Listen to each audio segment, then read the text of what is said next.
Hello, hello, hello. It's been a little while. I know. I've needed the break, to be fair, and it's all been good. It's all been good. But we are here again with a round table. It's number 26. It's Numerology and the Sun. And we are joined by Brian's Logic. Brian, are you there? Hey Randy, hey everyone, how are things? All good, mate. All good, mate. I've got myself some vodka and coke, which does, which definitely helps. It really does. It's not a drunk ranty tonight, not at the moment anyway. But yeah, I mean, yeah, 2 months off I think has been refreshing. You know, doing this for 4 years, it's been a constant thing. So I think this has been a much needed break. I feel recharged. I've been on Nathan's last couple of days. I've stopped by. It's nice to sort of like catch up with everybody. I feel that the arguments have slightly regressed a little bit from the Globus side. I mean, I know that you've started to join the panel over there too. So are you feeling that same sort of vibe? Are you getting that from the Globers as well? Well, it's kind of a case of, as Nathan says, if begging the question is not allowed, then they can't come up with an argument. They need to beg the question to do it, you know, that kind of way. They have to pre-assume a globe to start talking about it, you know, that kind of way. So he doesn't. Nathan's not even allowing it to get to the point of pre-assumption. It has to be proven before you're allowed to even speak about it. You know, this kind of thing. So I have to agree. The arguments, to be honest with you, it's mostly just time wasting that goes on in there now. Yeah. Not from Nathan and the panel, but from the other side, a lot of time wasting. With the exception of a couple of bowlers like Highlander and that who go in and who are pretty consistently trying to fight for that side of things. But most of the time, it's just people coming in there just to waste time and mess around, and they come in for 10 minutes and just kind of be smart with Nathan and abuse him, and then make a joke out of it and leave. You know, this kind of stuff. So there's no real opposition happening there. Yeah, I mean, to be fair, I mean, you know, probably before you even joined the scene, because I know that you only came around about what I would say 9 months ago, 8 months ago is when you actually introduced yourself.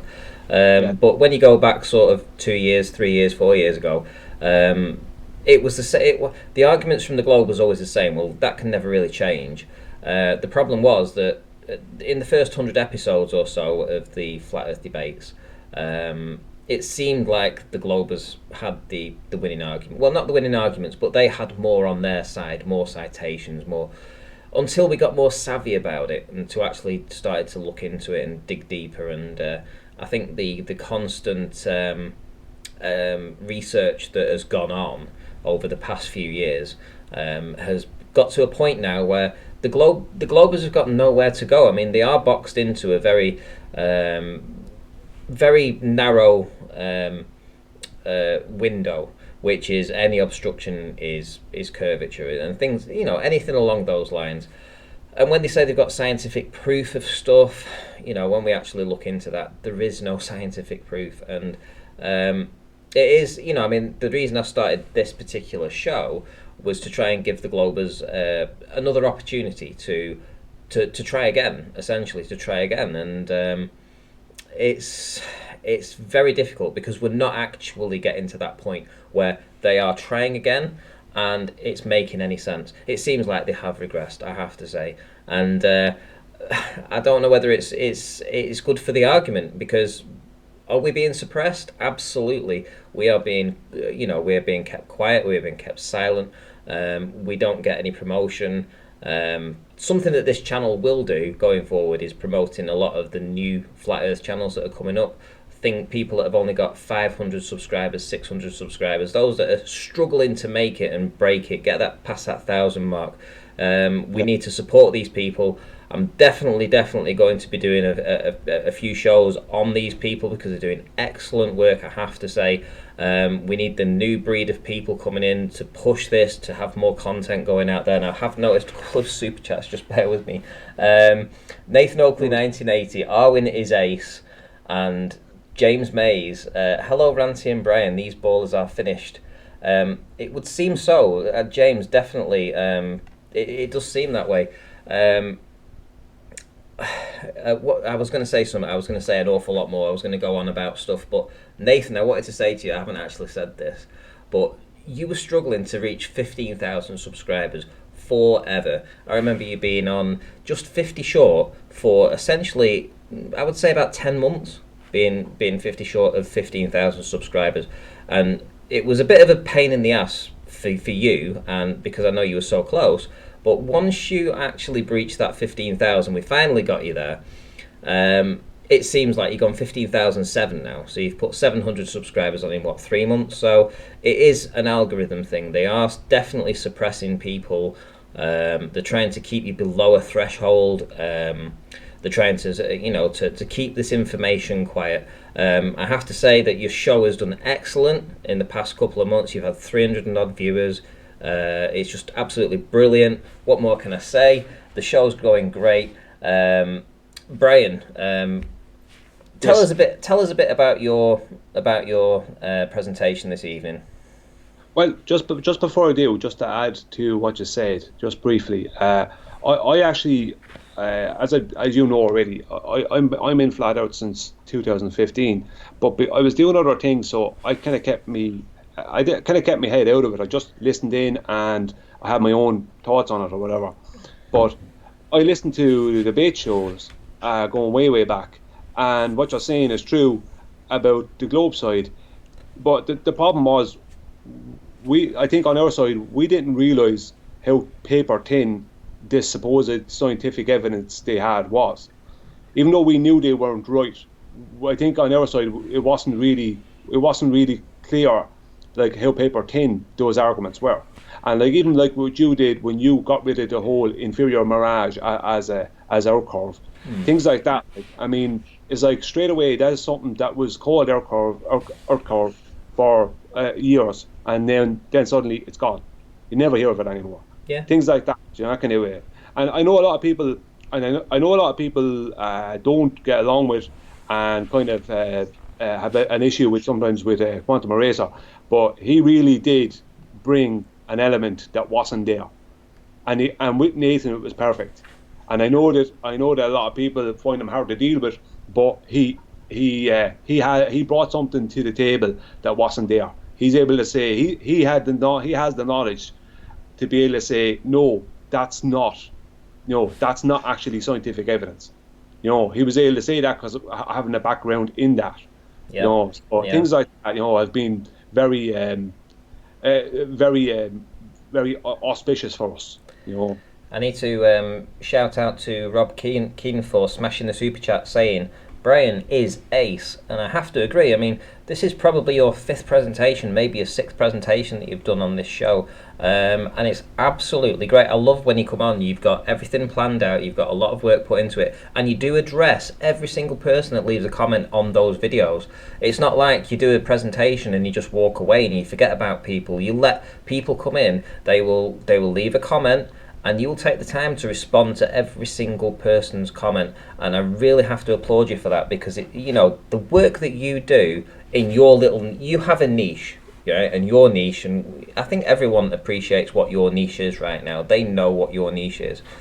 As for me, I've got my own niche. My niche is different to your niche. Sleeping Warriors niche is different to ours. We've all got our own little thing. And I know that you said about the inferior mirage, and if that's all that people take away from the research that I've done for 4 years, that's brilliant, because that literally it's one leg that we've taken away from the globers here with this inferior mirage. And optics is a big thing when it comes to trying to convince the people that the Earth is a globe, especially when you're looking at the perceived horizon. And I will say it as a perceived horizon, because we know that the inferior mirage does actually lower the height of the perceived horizon. So as for me, that's my thing. Your thing is your thing. We know what your thing is: the sun, the solar analemma, all that kind of stuff. We know what you're into. So tell us about this presentation. We'll get straight into it. Go ahead. Yeah. Well, thanks to you, and thanks to Rob for the kind comments. This is going to be more kind of along the lines of what I'm kind of trying to think outside of those who are already thinking outside the box, but not in too ridiculous of a way. This presentation is I'm going to start off with teaching people, well, I don't know if I call it teaching, showing maybe be a better way, a way of reading the latitude and longitude lines for a flat plane, not for a globe. And it's very strange, some of the things I found out concerning it. I'll show them in there. Small things that may not mean much to people, but when I give them a little bit of background on it, it'll mean more. Basically, that it's like the latitude and longitude lines are actually more attuned and based on, from what I can find, a flat Earth, not a globe. Okay, but which would can I ask you a question though? Yeah. Is the longitude and latitude lines real places that you can visit, or are they invisible places on a make-believe sphere? Well, they're a grid, an invisible grid, and they're only there as long as they're an invisible grid used for navigation, but they're only there as long as you believe they are. If you understand what I mean, Yeah. that's they're not real locations. They're less real than the horizon. Obviously, the horizon you can even see. You can't see the latitude and longitude. It's just basically a way of mapping out navigation, but the thing about it is that I won't go into it now. I'll wait till the presentation. Okay. There's certain I things. just want to. Well, Yeah. in the meantime, I'm just going to shout out James Mays for smashing the super chat yet again. Thank you very much. Thank you, seriously, for smashing that super chat. I do appreciate it. But he's actually said, let's get it up, let's get it up. It's just disappeared. All are needed to fight for flat Earth. All are needed. So everybody is needed to fight for flat Earth. Indeed, all and everybody are needed to fight for flat Earth. And there are genuinely, I've had channels popping up, very small channels, 50 subscribers, 100 subscribers, 200 subscribers, channels that are very, very, very, have good content, but don't have the promotion. You know, they're not getting the promotion. So I'm absolutely, definitely, probably going to do at least 2 or 3 live streams where I'm going to, if I can get in touch with these people, and I want to get their approval for doing this, by the way, because I just don't want to just go ahead and do this. But if they approve me actually just going ahead and just saying, look, this is the content that this guy's done, this, and this, and we can get him a few more subscribers. I think that's needed, because if you look at the pool of content creators for Flat Earth, there's maybe, I'd say maybe 40 or 50 that you could probably go to at the most. That are known people, that are known, yeah. And I think that there's so many good content creators out there that are so under promoted, that have so few subscribers. You know, we need to be bringing these people into our just into our consciousness, so that people are aware of these people, so that they can subscribe to them and watch their content. Because these guys are the fresh people that are coming in. We're the old guard here, you know. We've done our research, we've done our stuff. You know, these new people that are coming in, they probably have got different ideas that we've never even thought of. Seriously, and I wish to promote these guys, because you know, this is the new stuff that's going to be going forward. You're one, from me personally, seeing you come in, you're like one of these new people, because you're a breath of fresh air. When you're talking about the solar and element, you know, I can listen to you talking to that, and I'm like, yeah, man, this guy knows his stuff, you know, and you do know your stuff. But right, enough of that. I want to get onto this presentation, because I know that your dad's not well. No, it's okay. No, it's okay. I know. I'm just saying, if I might have to slip away for 5 minutes, once or twice, it may not happen at all. But if it does, it does. It just depends on him. But it'll only be a couple of minutes. But that's all. No worries. You know, but I'm absolutely. Oh, sorry. Go on. I'm really ready for this. I'm looking forward to it. It's been a while, so I've got to get back on the horse sometime. So listening to you do a presentation is great. By the way, if anybody out there wants to do a presentation, email me, ranty@rantyflatearth.com. That's RANTY at rantyflatearth.com. Email me if you're a globe earther, flat earther, concave earther, hollow earther. It doesn't really matter. Whatever presentation you have, if you can bring your proof, I'm happy to show it. I'm happy to discuss it. Let's get this conversation moved forward. Let's bring it out from the the people that you would normally talk it to, bring it to a different audience. You know, there's flat earthers here. You know, there's also, I'm sure, trolls in the chat. I haven't been actually seeing it because I've got different screens tonight, so all the chat's over there, so I'm not actually seeing anything right now. So if there is any kind of trolls in there, okay, trolling happens, it's just the way it is. But I'm sure that, you know, on a platform like this, you have the opportunity to do a presentation. You won't be mocked, you won't be ridiculed, you won't be shut up. Essentially, it's literally your platform for the time that you wish to do your presentation. So, with that said, Brian, are you ready to start your presentation? Yeah, I have a quick cup of water and we'll get started. Excellent, excellent. I might stop for a cup of water here and there along the way. No problem. I'm sure people won't mind you having a drink. Yep. The throat will be going dry. Oh, Brian's had a pee in a cup. Yeah. Sleeping warrior. Right, go ahead. If you want to start sharing your screen, and I'll pop you on. Okay, I'll get started, yeah? Okay. Sure, hang on, let me just get the input screen over there. It's been a while since I've done this, so there we go. Boom, right. Go ahead. Okay, 1 second now. Are you seeing this? We are, yes. Okay. I'll go on mute. You know the score, and if you do happen to disappear, I'll try and entertain the audience whilst you're gone. But in the meantime, the platform is entirely yours. Excellent. Thanks, Randy. Okay. Okay, to start this, because it involves numerology, I just had to give someone, although I spoke about this before in one, I think it was my last presentation, or one of my last ones, to do this, I'm going to have to just go through some basics about numerology here. There's three main master numbers in numerology. They are 11, 22, and 33. Everyone will recognize 33 because it's connected with Freemasonry and different things like that.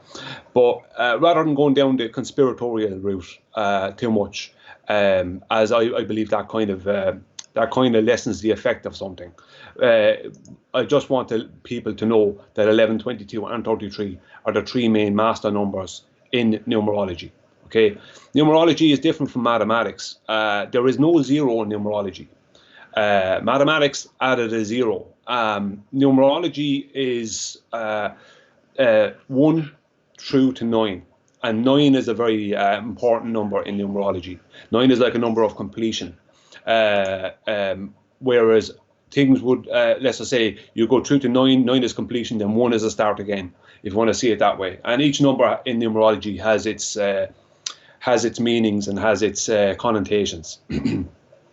So really what I'm going to show here is how numerology is embedded in things that people are not aware of. Besides 11, 22, and 33, there is other numbers. The 3, 6, and 9. Okay, 9, as I said, is a very, very important. 9 is possibly the most important number in numerology because everything revolves around 9. All of numerology revolves around 9. If you can add one right through to 9 up, and when you add them up and you keep adding, it all comes back to 9. There's something about 9. I keep finding it in places to do things to do with the Earth and the Sun and Moon and stuff that is very uncanny. Let's call it. Some of this is just beyond coincidence. Now, what I'm going to before I go further, I just must say this, and I've said this in one of my last presentations. But it depends when the chat is going and everyone's arguing in the chat, and there's all the kind of activity going on. A lot of time people don't hear what's being said. The person who gave all the mathematics, all the calculations, and the curve calculation for the globe is Pythagoras. He is the master mathematician that gave the globe its equator size, its curve calculation. I have no doubt about it. I'm not sure about the latitude and longitude, but I have no doubt about it that he was involved in that too. He was a master mathematician. Now, what a lot of people don't know about Pythagoras is that before he was a master mathematician, he actually learned numerology. Numerology was his number one thing. He was actually a master numerologist. What a lot of people on the board side don't understand about a lot of people on that they would revere is that a lot of those people were numerologists and astrologers. So a lot, like I've said it before, Tycho Brahe, Johannes Kepler, Galileo Galilei, they were all master astrologers, and they would have been numerologists too, but Pythagoras was more known for numerology. Now, the reason I say that is that if Pythagoras gave everyone the calculations for the globe, okay, then, and he was a master numerologist, then some of the stuff I'm going to talk about is going to be very strange, because he is involved in these calculations. So he basically hid, from what I can see, he hid a flat earth. It was his mathematics that hid a flat earth around the globe. And some things I'm going to show now will show people how, I'm not saying all of this is due to him, but how numerology is involved in the calculations for a flat earth as well. And it could be very well that he mapped out a flat earth and then turned it into a globe. He mapped out, let's say, mathematically or numerologically, a flat earth and then morphed it into a globe. He would have had the ability to do that. He was a very, very sharp person. Not a good guy, but a very sharp person, I'll put it that way. So first, I'm going to talk about the differences between the flat earth and the globe earth.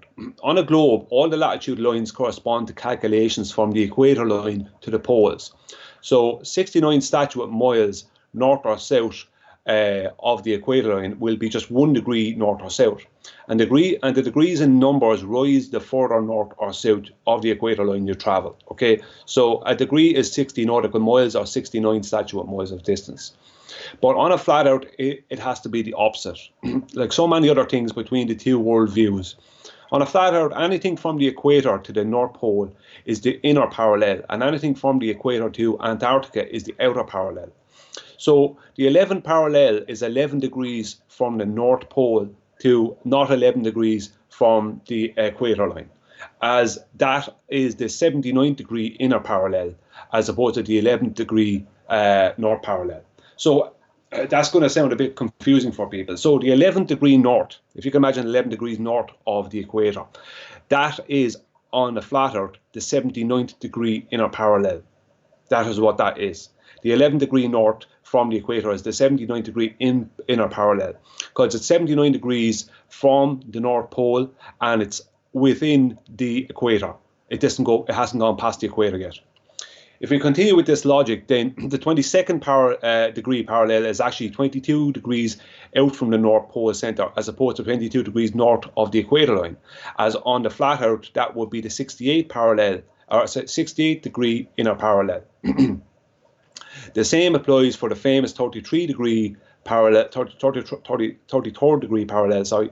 On the globe, we have two of all numbered parallels, one north and one south of the equator line. But on the flat earth, we only have one 33 degree parallel, and that's 33 degrees out from centre, or perceived centre. Because when I say centre, I'm talking about the geographic North Pole. Not our true centre is probably much more likely the magnetic North Pole, but the geographic North Pole is what the latitude and longitude lines are mapped off. So when I say centre, it's the perceived centre.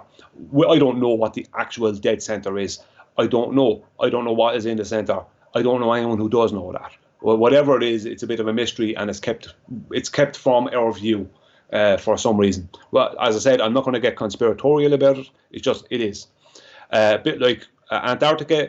In a lot of ways, I think the Arctic is even more of a mystery than Antarctica. We always look into Antarctica for this big mystery about Antarctica and what's outside of it, or what it is, what is it, what size is it, what if you go past it, what's there, is there a barrier there, is it further, things like that. But we don't really think about inside in the Arctic, what's in there. We're told that the magnetic North Pole moves around. Now, I don't believe that at all. Now, I know there might be some evidence there that people might think is evidence, but I haven't seen anything and I haven't found anything that would make me believe that there's some floating magnetic pole going around there. I don't know what's inside in the Arctic, and I don't know, as I said, anyone who that actually does know what's in there. Tis mostly off limits, most of the time, for most of the world. I don't know what goes on in there. All I know is I don't know. And it's a bit of a mystery, and it shouldn't be a mystery. Nothing else. Australia's not a mystery. Sweden's not a mystery. So Peru is not a mystery. So why is the Arctic a mystery? Why is it we know so little about it? Why is it we're told things about it that don't make sense? Things like that. And what I'll show in this presentation is that when the whole world is pushed flat, then there's not so much more space as would be on the globe, maybe in the south or right of the equator, but it's more that because it's flattened out, the area is bigger than people perceive. That's the best way I can say it. Because what people perceive as the Arctic Circle and the Arctic on a globe, the area doesn't seem as big. It's like a psychological thing. It doesn't seem as big, but when it's flattened out, the area is a lot bigger than people actually mentally perceive it to be. Right? You'll understand as I go on. So what is known as the 33 degrees north is actually 57 degrees inner parallel.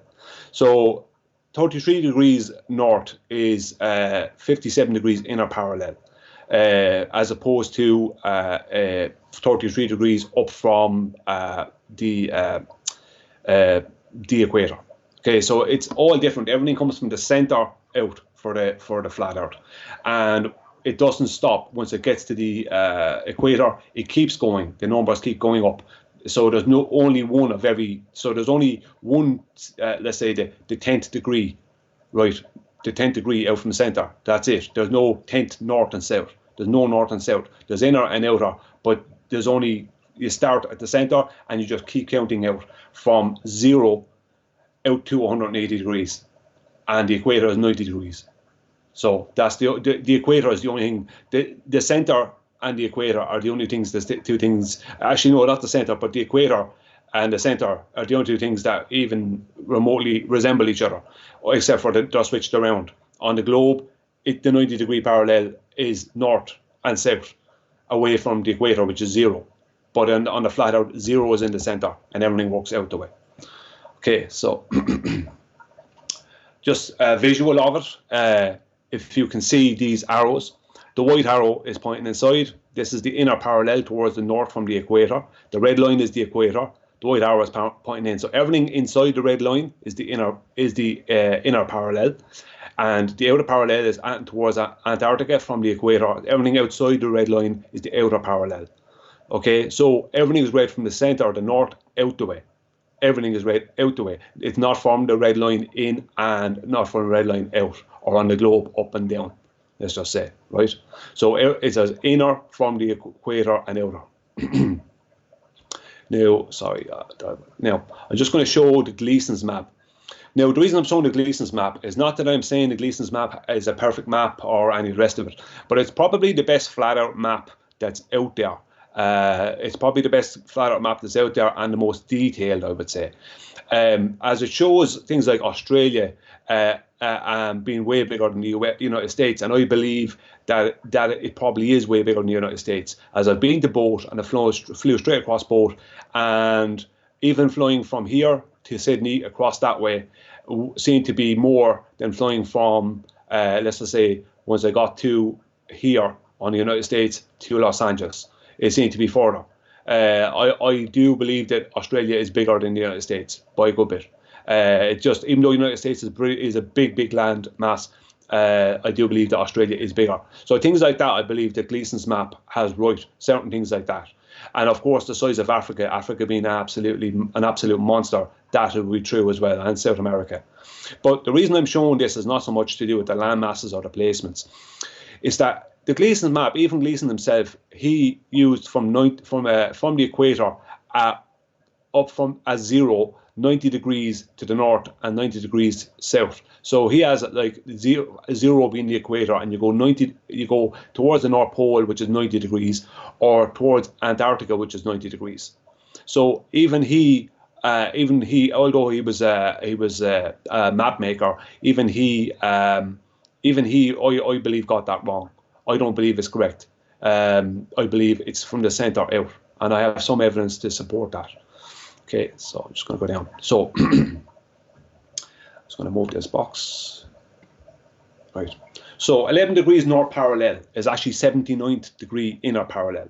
And real 11 degrees inner parallel is actually 79 degrees north parallel on the globe. So 79 degrees 79 degrees what's the best way? 79 degrees north on the globe is the real 11th degree parallel. So when you go from 0, which is the equator, up to 79 degree, the 79th degree, that's the real 11th degree. Okay, that's actually the 11th degree, not the 79th degree. 22 degrees north parallel is actually the 68th degree inner parallel. The real 22 degrees inner parallel is actually 68 degrees north on the globe. So 68 degrees north on the globe is actually only 22 degrees. It's actually the real 22nd degree. Okay, and then the same for the 33rd degree. 33 degrees north parallel is actually 57th degree inner parallel. And real 33 degrees inner parallel is actually 57 degrees north parallel on the globe. So 57 degrees north on the globe is actually the 33rd degree parallel, the real one. 68 degrees north on the globe is the real 22nd degree, and 79 degrees north on the globe is the real 11th degree. Okay, so 79 on the globe is actually 11, 68 on the globe is actually 22, and 57 on the globe is actually 33. 11 degrees south parallel is actually 11 degrees south, let's say past the equator, is actually 101 degrees. Okay, that's the 11th degree south. 22 degrees south is 112 degrees. Okay, they're in the outer. Well, I'm terming them the outer parallel. Okay, so 11 is 101 outer parallel, 22 is 112 degrees outer parallel. 33 degrees south parallel or outer parallel is 123 degrees outer parallel. So everything is from the center straight out. Right?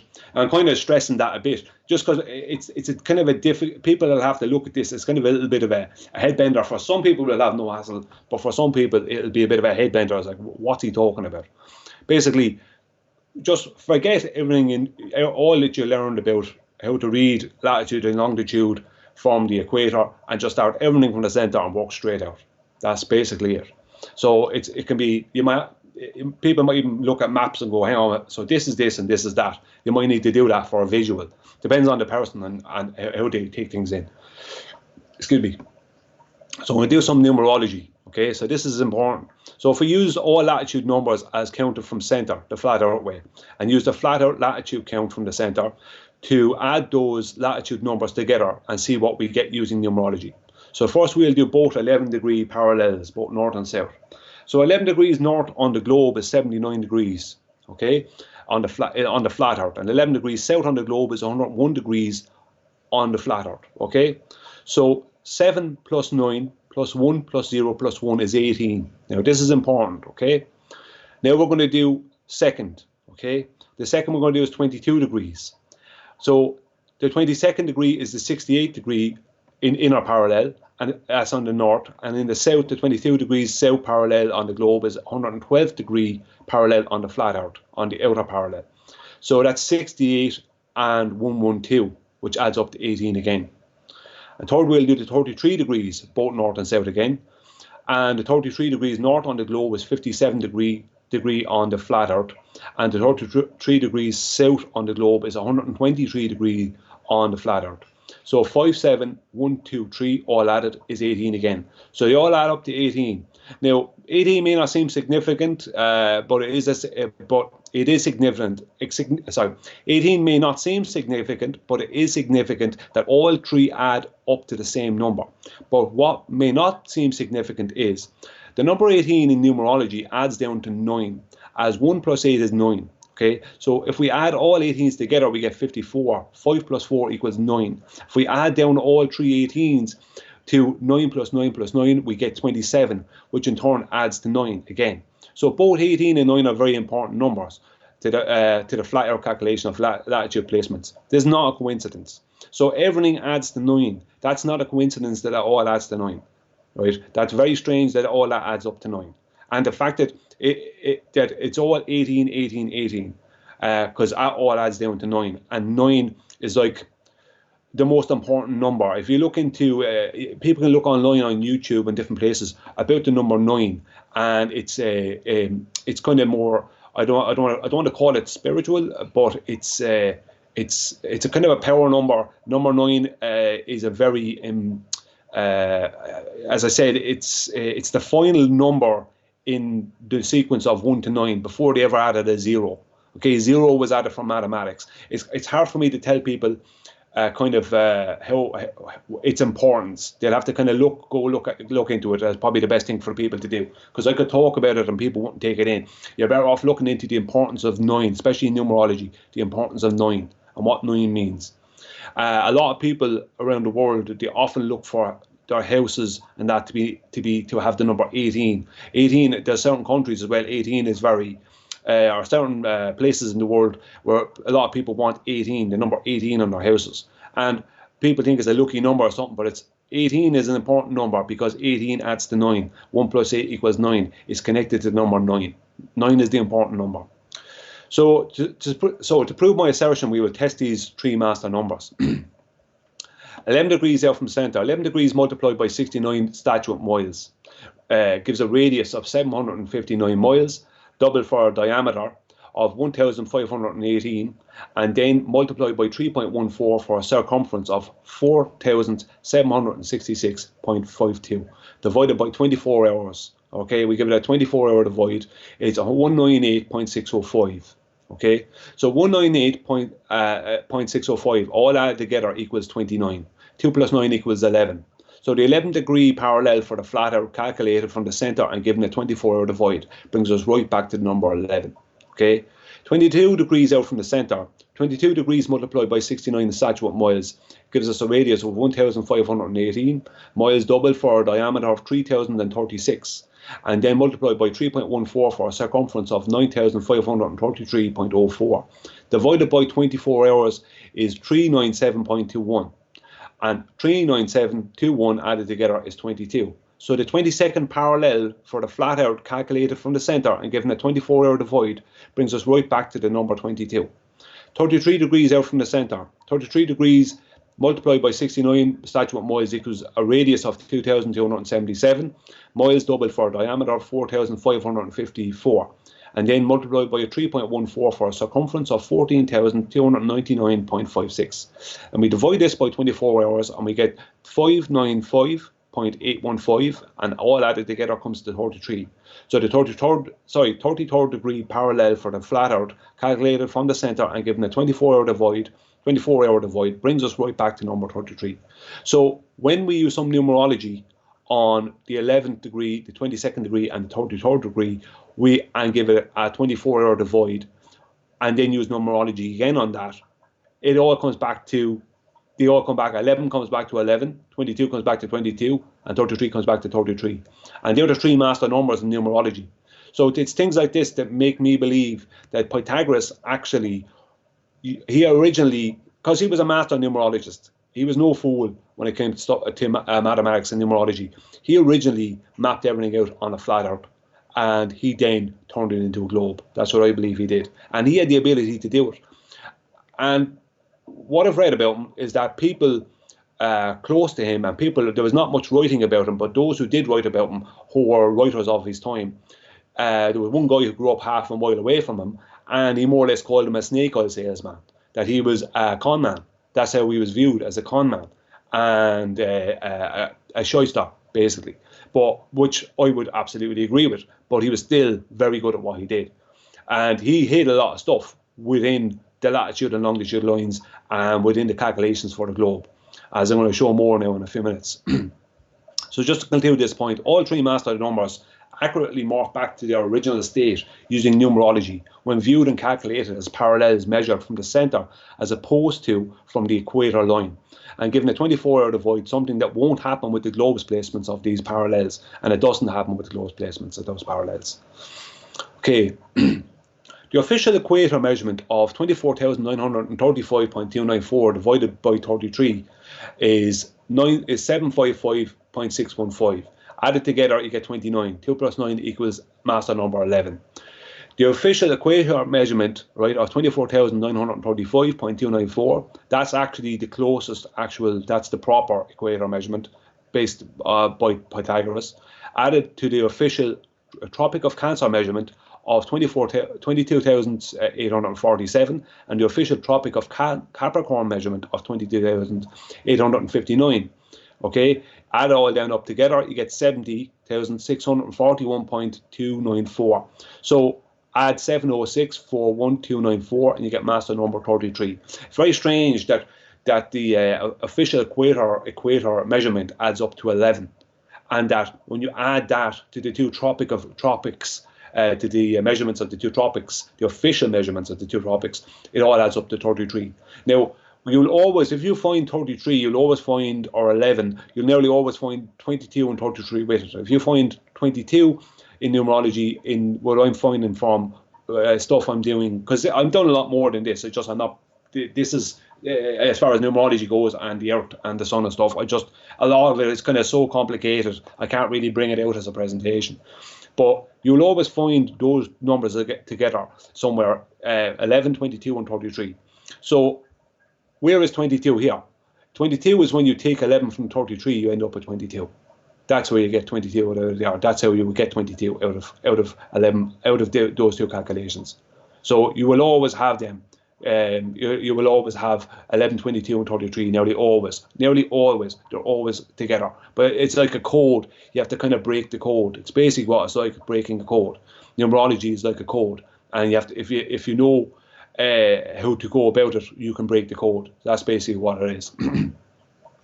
So it's very strange that adding all those together, those three official measurements together, you get 33.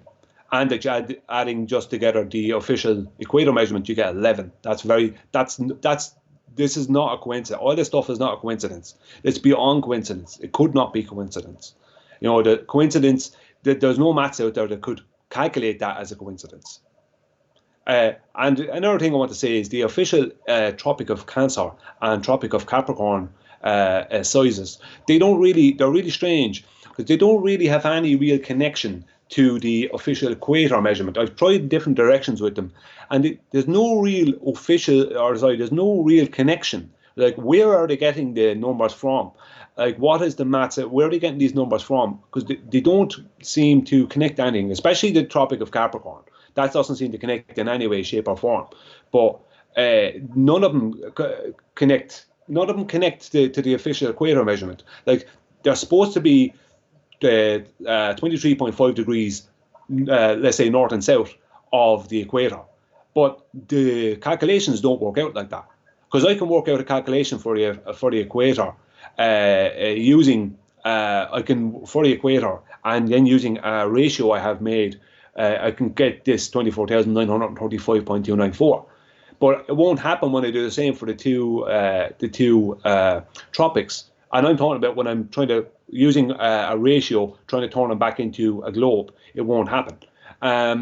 As well as that, the Tropic of Capricorn, a lot of people don't realize, is that supposed to be growing by 15 meters? Is it 15 meters a year? That's the official line on it. It's growing by 15 meters a year as it's rising north by 15 meters a year.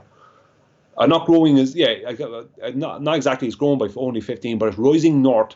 Every year, the Tropic of Capricorn on the globe is supposed to be moving north by 15, I think it's 15 meters. It's like the Tropic of Capricorn on the globe is so strange. Anything I look at to do with the Tropic of Capricorn, it's such a strange thing. This globe, Tropic of Capricorn, it means they can never pin it down. What's the exact measurement of it? It's all shrouded in a mystery kind of thing. It's like there's no certain, like let's say 22,859. Where did that even come from? Where does it come from? What's it connected to? How was that calculated? Because I can calculate it and use I have a particular ratio I can do. I can calculate it, and it doesn't work out at 22,859. And neither is the Tropic of Cancer. That doesn't work out at 22,847. Yet I can get the exact equator measurement. So there's something very strange about all that. Now, obviously, being a flat earther, I don't believe they're them, especially the Tropic of Capricorn. I don't believe for a moment that's the actual size. But it's just very strange where that number came from. There's no real, I can't find any real basis where that connects to the equator measurement. I'm talking about globe-wise. Okay, so if we take number 11 from the equator calculation above and subtract it from the master number 33, I think I told you about this already, from our accumulated calculation above, we will get master number 22. So nearly always, all three master numbers, 11, 22, and 33, will be present together in our calculations concerning the sun and the earth. Right, the circumference of our world. Right, so this is, I'm going to give it a circumference of, using latitude and longitude lines, a circumference of the flat earth. Right, now, I'm not saying it only goes that far. I'm not sure how far it goes, because you're talking about going out to Antarctica. But this is just a quick calculation for circumference. So 180 degrees from centre by 69 miles is 12,420 miles of a radius. Then you multiply that radius by 2 for a diameter of 24,840 miles. Okay. Then 24,840 multiplied by 3.14 gives us a circumference of 77,997.6 miles.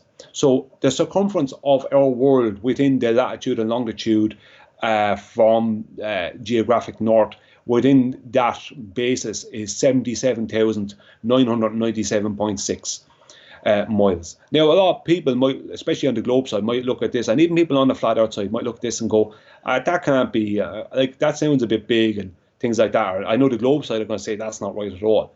But when as I go on, I'm going to show some things, and it's going to give it a lot more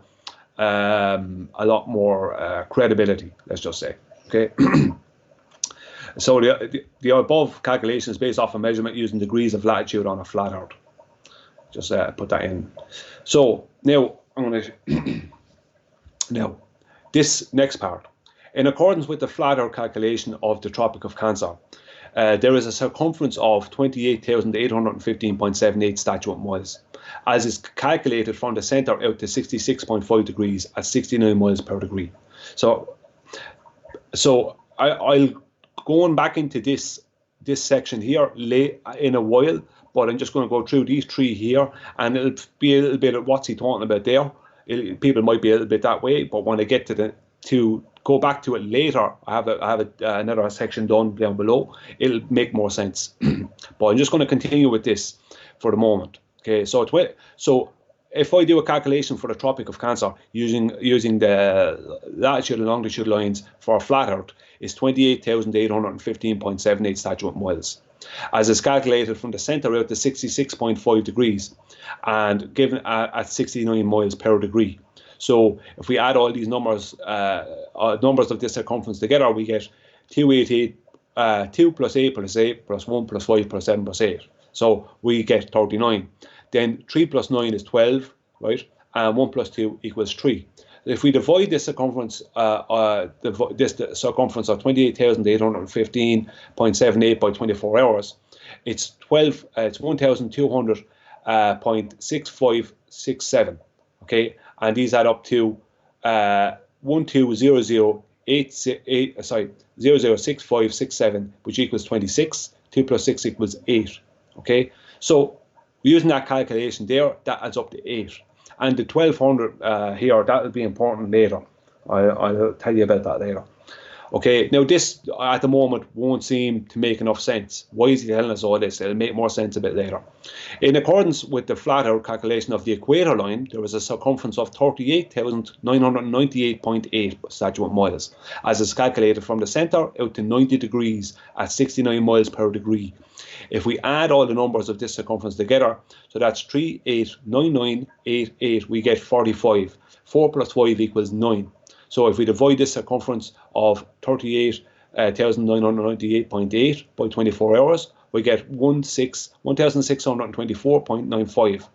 And if we add these and these added up to 162,495 equals 27. 2 plus 7 equals 9. Okay. Now in accordance with the flat Earth calculation of the Tropic of Capricorn, there is a circumference of 49,181.82 statute miles, as is calculated from the centre out to 113.5 degrees at 69 miles per degree. If we add all these numbers of this circumference together, so that's 49,18182, we get 33. So if we divide this circumference of 49,181.82 by 24 hours, it's 2,049.2425, and these added up to together, is 28. So 2 plus 8 equals 10. So using a divide of the circumferences that I have shown, that are the circumferences on the flat Earth of Tropic of Cancer, the equator, and the Tropic of Capricorn, and I'll prove that later on more. We have 8, 9, and 10. Okay, we have 26, 27, 28. Okay, and we have 3, we have 9, and we have 33. Okay, so these are not an accident. Okay, so for the Tropic of Cancer, the numbers we got were 3, we got 26, which added to 8. So we got 3, 26, and 8. For the equator, we got 9, we got 27, and we got 9 again, because 22 plus 7 is 9, so 27 adds to 9. And for the Tropic of Capricorn, we got 33 and 28 and 10. So 2 plus 8 equals 10. Okay. Now, so we're going to add 3 plus 9 plus 33, which is the first 3 numbers we got, which is 45. 4 plus 5 equals 9. If we add 26, 27, and 28, we get 81. 8 plus 1 equals 9. If we add 8, 9, and 10, we get 27. 2 plus 7 equals 9. So if we add 9, 9, and 9 together, we get 27 again, which equals 9. So they keep on adding back to 9. Everything comes back to 9. I'm using numerology here, and everything keeps coming back to 9. It's either coming back to the master numbers of 11, 22, and 33, or it's coming back to 9. I believe 9 is the real master number in numerology. 9 is the real master number, because everything revolves around 9. Now, if we add the Tropic of Cancer's final numbers of 3, 26, and 8 together, we get 19. Okay, 1 plus 9 equals 10. 1 plus 0 equals 1. Okay, if we add the equator's final numbers together of 9, 27, and 9 together, we get 9, 2, 7, 9, which is 27, which 2 plus 7 equals 9. If we add the Tropic of Capricorn's final numbers together of 33, 28, and 10, together we get 33 plus 2 plus 8 plus 1 plus 0, which is 44. Now, I'm adding the 33 because normally I add that as 3 plus 3, but because it already calculated out to 33, you don't change it. You don't change 11, 22, and 33 when it's already a calculation of those numbers. Okay, so you leave it as that. We get 44. 4 plus 4 equals 8. So 1 plus 9 plus 8, add those together. So we came out with 1 we calculated it down to 1 with the Tropic of Cancer, calculated it down to 9 with the equator, and calculated it down to 8 with the Tropic of Capricorn. Add 1 plus 9 plus 8 together, we get 18. 1 plus 8 equals 9. It all keeps coming back to 9. 9 seems to turn up absolutely everywhere. So 9, I believe, is the true master number of numerology. But they say 11, 22, and 33. But technically it's 9. If you look into what 9 is, and just into anyone who's a mathematician who has looked into this and looked into the number 9, the number 9 is the biggest mystery of all, because so many things just constantly revolve and so many calculations come straight back to 9. 9 is a very, very important number within numerology and mathematics. As I said, the difference between numerology and mathematics was they added a 0 for mathematics. Okay, so as I said, numerology is like a code. Okay, so the Tropic of Capricorn, in accordance with the globe model, is 23.5 degrees south of the equator. But it's the number one bone of contention when it comes to the flat Earth, as it's the very tropic that is contested the most, as regardless of any size changes and arguments about the Tropic of Cancer or the equator line. It's the Tropic of Capricorn that is the most contested, and that is the very tropic that will add up to 33 via its circumference. It's very strange that the Tropic of Capricorn adds up to 33 via its circumference. Why would that add up to 33? I'll tell you something else as well that people don't realize. If you look at the globe's rotation speed and you look at the speed of rotation at the 33rd degree parallel, right now, because it's the same north and south, the same rotation speed. If you look at the globe's supposed rotation speed at the 33rd degree parallel, north and south, either one, it's the only one I could find that when you take that rotation speed and you add all the numbers together, it comes back to 33. Isn't that very strange? I mean, I'm not being conspiratorial about it. I'm trying not to be conspiratorial about it, but it's like you can't ignore it when you keep finding things. When you keep finding the number 33, there's a reason for that. That's like a stamp. That's like a stamp that people, let's just say, who are of note and have power. It's like a stamp that they put on things a long time ago. It's like 33 is a stamp that they use. That's what it's a bit like. It's the Masons and that, because I believe it's that Pythagoras was definitely a Mason, or one of the very first. Like, he might be the king of the Masons for all I know. They're not fools. These people are not. They're not fools. I'm not going to go into who they are or what they are and else, because it's only all speculation. I don't really know, right? But these people are not fools, and these people have a lot of secrets that they're not telling the world. There's no doubt about that. I have no doubt about that. I don't research them or look into them, because you can't. Who knows what goes on within that group? Who knows? I don't know. All I do know is I keep on finding 33 in places like the circumference, when the circumference of the on the flat Earth is added up for the Tropic of Capricorn, it comes back to 33. That's very strange. That's not a coincidence. Moreover, if we add all three circumferences together, we get 3, 9, and 33. We get 45, which equals to 9. Everything revolves around 3, 6, and 9, but mostly rounds out to 9. You'll hear of people saying that Nikola Tesla said supposedly that 3, 6, and if people want to understand the world around us, I think he said you used the word the universe, but I don't know. I don't believe in the universe myself, that there is a universe. I don't believe that, but what he was basically saying is that 3, 6, and 9 are very important. Now, I can't even prove that the guy even existed, right? But somebody said that 3, 6, and 9 are very important, and they are.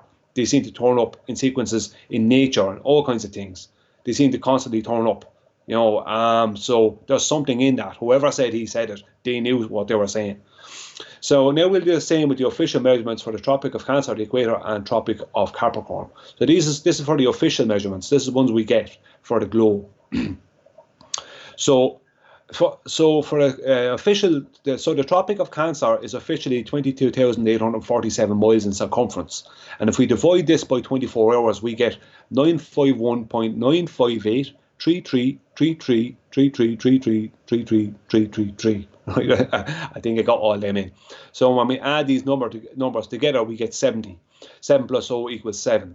And the equator is officially 24,935.294 miles in circumference. If we add this, and if we divide this by 24 hours, we get 1038.9705833333333.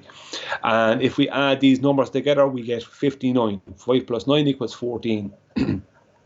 And the Tropic of Capricorn is officially 22,859 miles in circumference. And if we divide this by 24 hours, we get 952.4583333333333. There's a load of trees there. I can't figure out. I can't remember how many there are. I'd have to go count them. But there's like about 10 or 12 trees behind that. Once we divide it, and if we add these numbers together, we get 66. 66. 6 plus 6 equals 12. So now, right, if we add 70, 59, and 66 together, we get 195. 195 is 1 plus 9 plus 5 is 15. 1 plus 5 equals 6. If we add 7, 14, and 12 together, we get 7 plus 1 plus 4 plus 2. Together we get 15. 1 plus 5 equals 6. And if we add 7, 14, and 12, which is our final calculations together, without breaking them up, we get master number 33. So that's more strange, that we can end up at master number 33 using those official measurements. As I said, the Tropics of Cancer and Capricorn, it's very strange the way they are calculated, because they don't have any real connection to 23.5 degrees north or south. They don't seem to have a connection properly to that as far as the circumference goes. It's very strange because, as I said, I have a particular ratio that I found myself for turning a flat into a globe, and they don't match it. Yet I know that the ratio is correct. I know it's correct, as I can get the exact equator measurement and other things. I know that I just know the ratio is correct. I've tested it. It's correct. But yet, with the Tropic of Cancer and the Tropic of Capricorn, the official measurements have no connection whatsoever to 23.5 degrees north and south, or to 24,900 or 35.294. Wherever they came from, I don't know. Maybe they're just purely made up. So now if we add all three final numbers together, we get 6 plus 6 plus 33, which equals 45. 4 plus 5 equals 9. Back to 9 again. So 33 and 9 are the two numbers. Now, obviously, you'll have 11 and 22 often turning up with 33, but you have 33 and 9 turning up more than anything.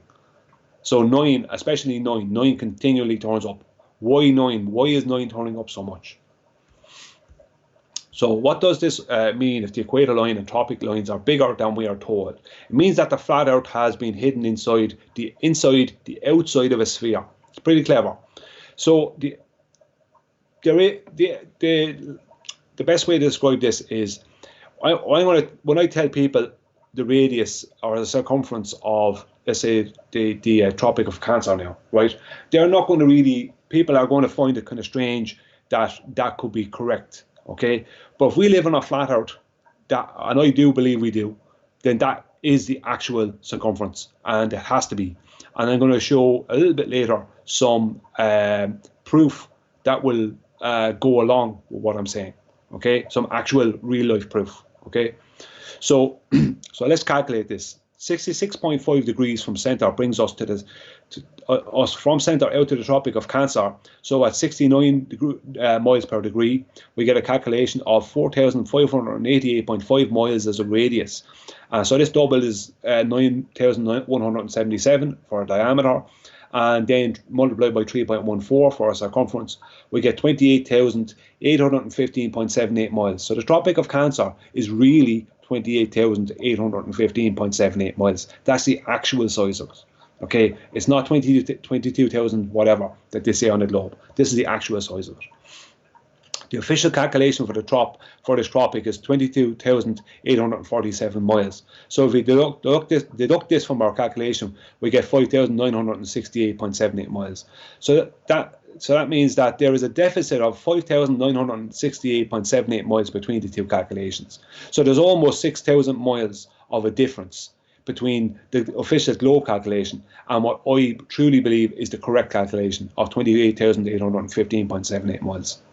So, and I'll give an explanation in a while as to how they're doing this. So, because some people will know on the globe side, but I think a lot of people won't know. So, if we work into the center from 66.5 degrees out from that same center using our own calculations, what will we find? So, if we work in 23.5 degree segments, 66.5 degrees minus 23.5 degrees is 43, or the 43rd degree. But that is going by the flat out calculation from the center out to 43 degrees. On the mainstay globe model, that is the 47 degree parallel. I understand this might be a bit slightly confusing. So the real 43 degrees, the real 43rd degree latitude is actually, is on the globe 47 degrees north.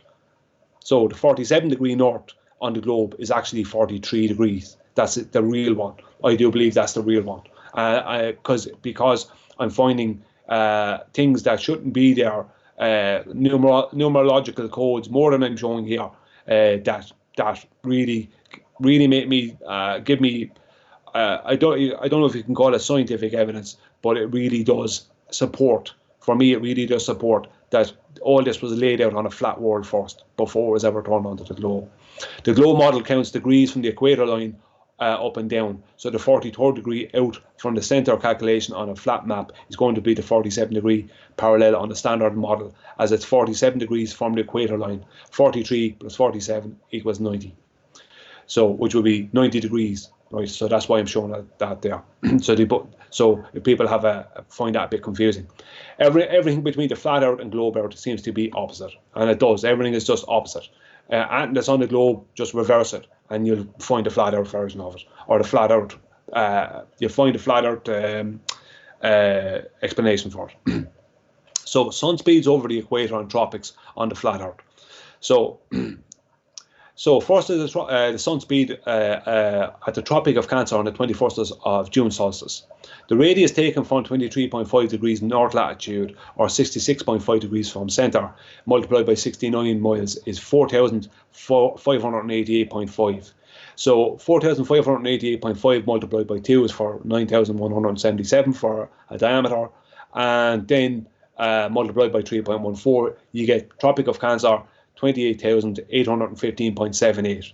So that's the official, or that's what I believe is the absolute real circumference of the Tropic of Cancer. Now, if we divide that by 24 hours, we get 1,200.6575. So it's 1,200 miles an hour. So I believe the sun is moving at 1,200 miles an hour on the 21st of June. It's moving at a speed of 1,200 miles an hour for around that, the 21st of June, and for a few weeks afterwards, it's moving around 1,200 miles an hour around that tropic. That's the speed the sun is moving. And I'm going to use an actual measurement, right? This is what I was talking about earlier. Using measurements from distance.to website for the North Pole to Hualien City, Taiwan, where we get a 4,563.18 mile radius. Okay, and if we double that for a diameter and then multiply that by 3.14, we get a circumference of 656.77 miles. So, and a sun speed, then if we divide that by 24 hours, a sun speed of 1,194. So, either by using our own degrees from center, okay, multiplied by 66 or 69 miles, or we can use from the North Pole to Hualien City, Taiwan, which is just on the Tropic of Cancer. We will get the same. Calculation. Same calculations, more or less. There's only a few miles an hour difference, and that's only because the Hualien City is not exactly on the equator. I think it's slightly north of the equator, of the Tropic of Cancer, slightly north. But that is a real measurement from the geographic North Pole to a location that's just barely north of the Tropic of Cancer. So, yet on the globe, the radius of the globe is 3,995 or something like that. It's just under 4,000 miles. So people have to ask, and they probably will wonder, how can you have a distance from the North Pole to Hualien City in Taiwan, which is just on the Tropic of Cancer? How can you have a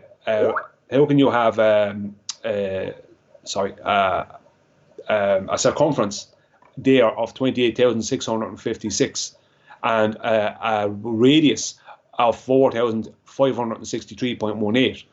It's actually over 500 miles more of a radius using a straight line distance from the North Pole to Hualien City than it is from the supposed center of the globe out.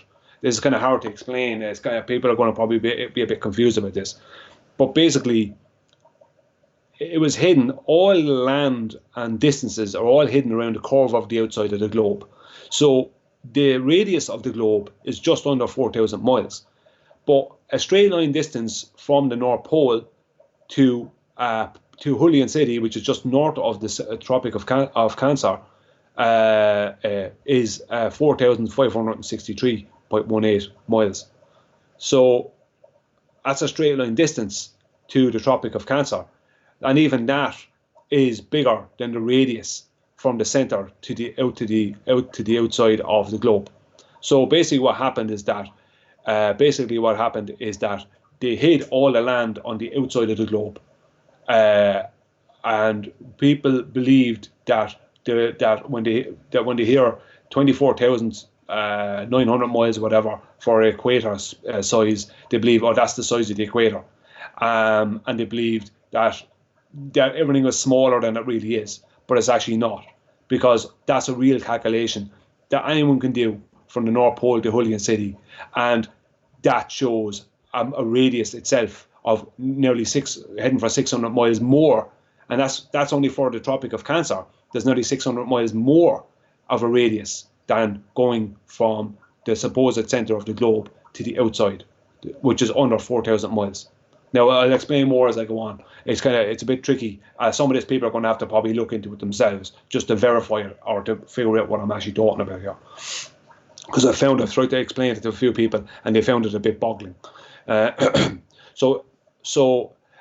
there is a difference only of, just for these two, there was only a difference of 6 miles per hour less when I calculated the sun speeds. But as I said, I just threw that in as a calculation just to show how close. I'm throwing this in just to show how close it is. A real life calculation, just to show a real life calculation from the North geographic pole to somewhere that's really just on the Tropic of Cancer, and it works out exactly the same as what I laid out here. So the thing about it is, I'm going to do the same now, show you the same now for the equator and the Tropic of Capricorn. But the thing about it is that people who follow the globe and know about the globe will say, yeah, but that's all taken in on the outside of the globe. But you have to prove drop. You have to prove that you have a curve, and you can't do that. So until you can find a curve, a consistent curve and drop, until that is proven, and how airplanes and military weapons work, and you can prove all these things, until you can prove all the things, you have to start with the curve. Then our actual circumference of the Tropic of Cancer is 28,815.78. And the proof is that you can have a straight line distance from the North Pole to Hullion City in Taiwan, which is just on the Tropic of Cancer, and that is 28,656.77 of a circumference. So there's an actual real measurement backing up what I'm saying about the Tropic of Cancer. If there is no curve to be found, then the Tropic of Cancer is 28,815.78 miles in circumference. That's the actual size of it, not 22,000 whatever. Okay. So 66.5 degrees measurement sun speed for the 21st of June is 1,200 miles an hour. And using the measurement to Taiwan, it was 1,194. So so at 1,200 miles, at 1,200.6575 miles per hour, the sun is moving in 15-degree increments of 80.043 miles in width every hour. So it's moving 15 degrees an hour. But what people don't realize about the latitude and longitude as well is that a degree is only works in a straight line unless you get to, on the globe, what is the equator.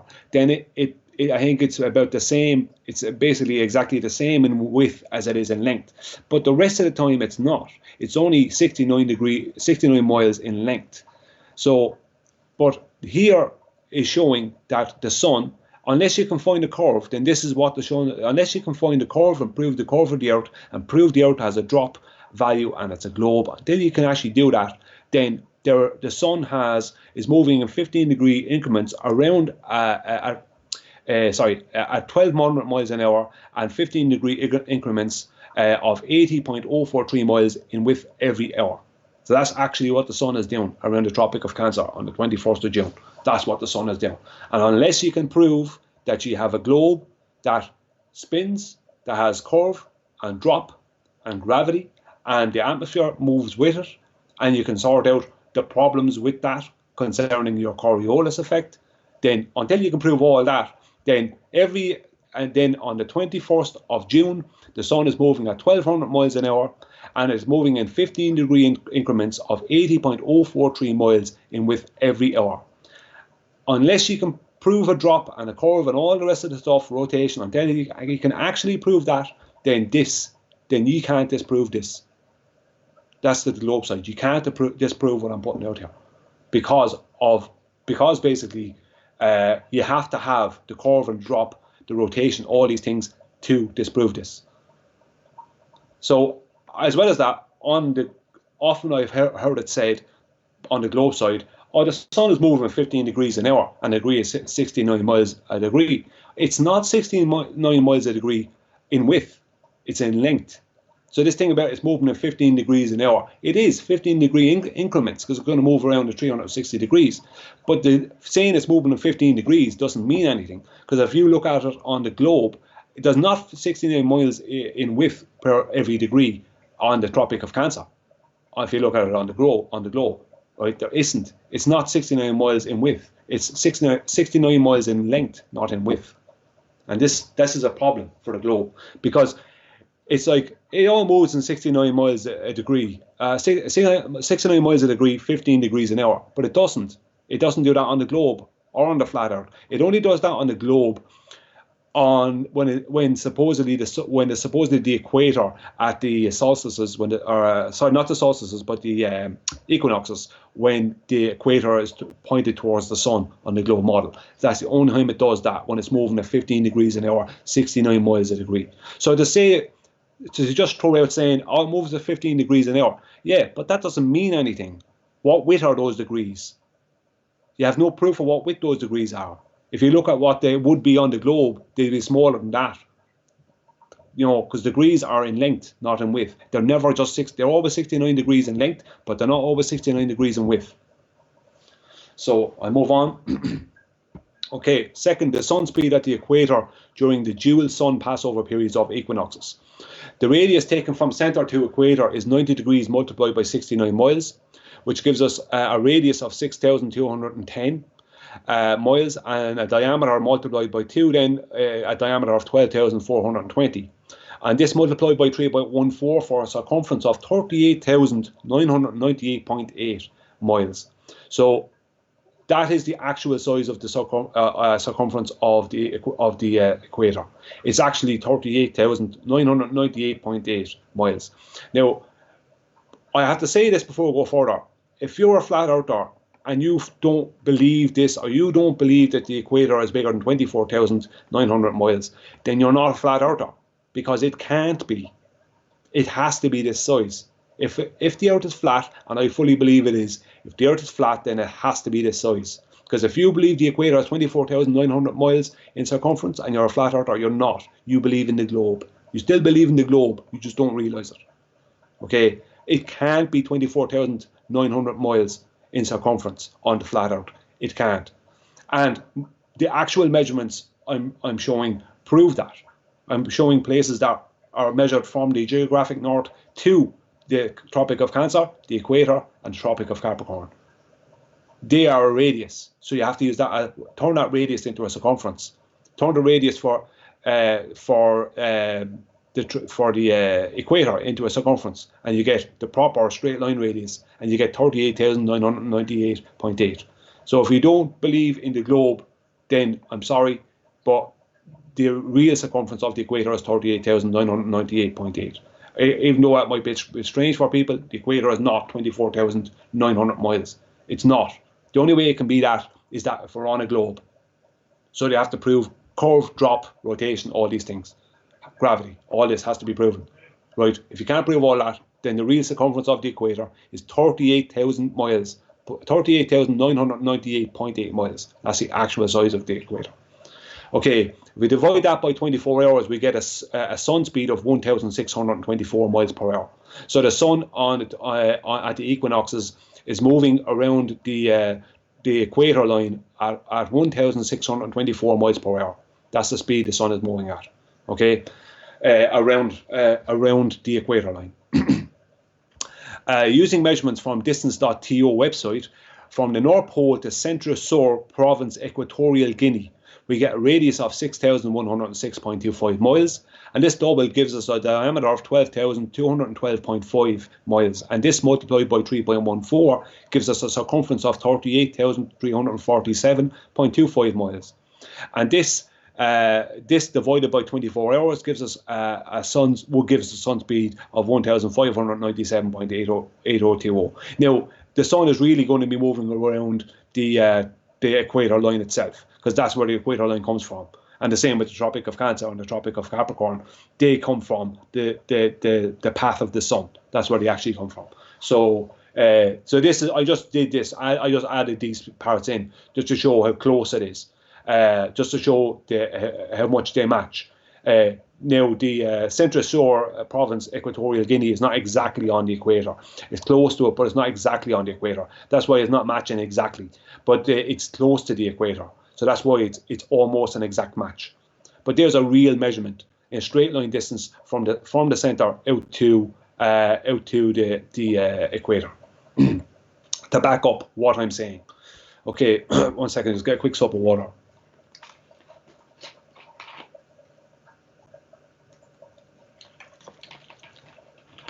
Okay, in this dual calculation for a sun speed over the equator at either equinox, we get a miles per hour measurement of 1,624 miles per hour, calculated from the North Pole to the equator, or 90 degrees from centre to 69 miles per degree. So I'm not going to. There is a deficit of 27 miles per hour between the two sun speeds. Okay, but that's only, as I said, the Centre-Sur in Equatorial Guinea is not exactly on the equator, but it's very, very close to it. Okay, so I'm going to leave out some of this. A lot of this I wrote in for people to look back at, and they can read. They don't have to listen to this. They can just read and check out the calculations for themselves.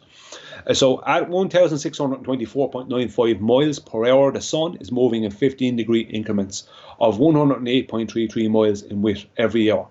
So every hour on the equinoxes, the sun is moving 15-degree increments of 108.33 miles, right, every hour. That's the width of the increments it's moving over the equator on the equinoxes. That's, as I said, unless you can prove a curve and a drop, you can prove gravity, you can prove rotation, all these things. You can prove gas pressure gradient next to a vacuum, and you can prove that we have an atmosphere that moves with the rotation. All these things. Unless you can prove all those things, then this is the truth, or something extremely like it. This is the truth. This is actually the truth. And I know this might be a bit strange for people to take in, but it's time to leave go of the globe. If you're a flat earther, it's time to leave go of the globe. It's not getting proven. So this is the direction where this is basically. I'm not saying this has to be it. It has to be. If it's not a globe, then it has to be this. The equator has to be that size. The Tropic of Cancer has to be the size I'm given, and now the Tropic of Cancer has to be that size as well. There's no way out of it. Any sizes that connect anyway back to the globe size means that we're not on a flat earth, we're on a globe. But that we can't find any proof of this globe, so we can't be on it. That's as simple as. Okay, third, the sun speed at the Tropic of Capricorn on the 21st of December, solstice. Okay, so we get a radius from centre out to, taken from centre to 23.5 degrees south latitude. So it's or 113.5 degrees from centre. So from centre out to 113.5 degrees multiplied by 69 miles is 7,831.5. 7,831.5 multiplied by 2 for a diameter of 15,663, and multiplied by 3.14 for a circumference is 49,181.82. So that's the actual size of our Tropic of Capricorn, 49,181.82 miles. So this divided by 24 hours is 2,049, or 2,049.2425. And using an actual measurement from distance.to website, from the North Pole to the Northern Territory, Australia, of 7,835.38 miles of a radius, a diameter of 15,670.76 miles, and a circumference of 49,206.1864 miles. So where I used in the Northern Territory of Australia for the Tropic of Capricorn, it's not exactly on the Tropic, it's just on the Tropic of Capricorn. But there's other places in South America and that you can calculate with that. It's just there's not a whole lot of land or places that are actually on the Tropic of Capricorn. There's another place in Western Australia I used in my last presentation. I can't remember the name of it now. It escapes me at the moment, but that you can use that, and that is you'll get the same, more or less exactly the same calculation of 2000. Where are we? Where is it gone to? 49,181.82. You'll get more or less exactly the same as that for a circumference, from a straight line distance from the centre to that place in Western Australia. Because you can't, if there's no curve and there's no drop, then that's it. It's 49,181.82, because there's a straight line distance from the centre to a place, let's say here, to a place in the Northern Territory of 7,835.38 miles. And it's the same for the Carnarvon. Carnarvon is the place. Carnarvon in Western Australia. That's on the Tropic of Capricorn. I'm pretty sure, if I remember right. And that's the same. That's if the straight line distance from the geographic north to Carnarvon, it'll be more or less the same as this 7,835.38. That's a radius. Turn that radius into a circumference, you're going to get 49,000 plus. That's just the way it is. And this divided up. Into 24 hours, you'll get a 2,050 mile per hour sun speed. So for the Tropic of Capricorn on the 24th of December solstice, using either 113.5 degrees multiplied by 69 miles per degree, or a measurement from the North Pole to the Northern Territory, Australia, we get two very similar calculations. 113.5 degrees from north centre multiplied by 69 miles a degree as a radius turned circumference, and given a 24-hour divide gives us a sun speed of 2,049 miles per hour for the 21st of December solstice over the Tropic of Capricorn. And distance.to website measurement from the North Pole to Australia's Northern Territory as a radius turned circumference, and given a 24-hour divide gives us a sun speed of 2,050 miles per hour. So for the 21st of December solstice over the Tropic of Capricorn. So there's only a 1 mile per hour difference in the two sun speeds once you take the two calculations and give them a 24-hour divide.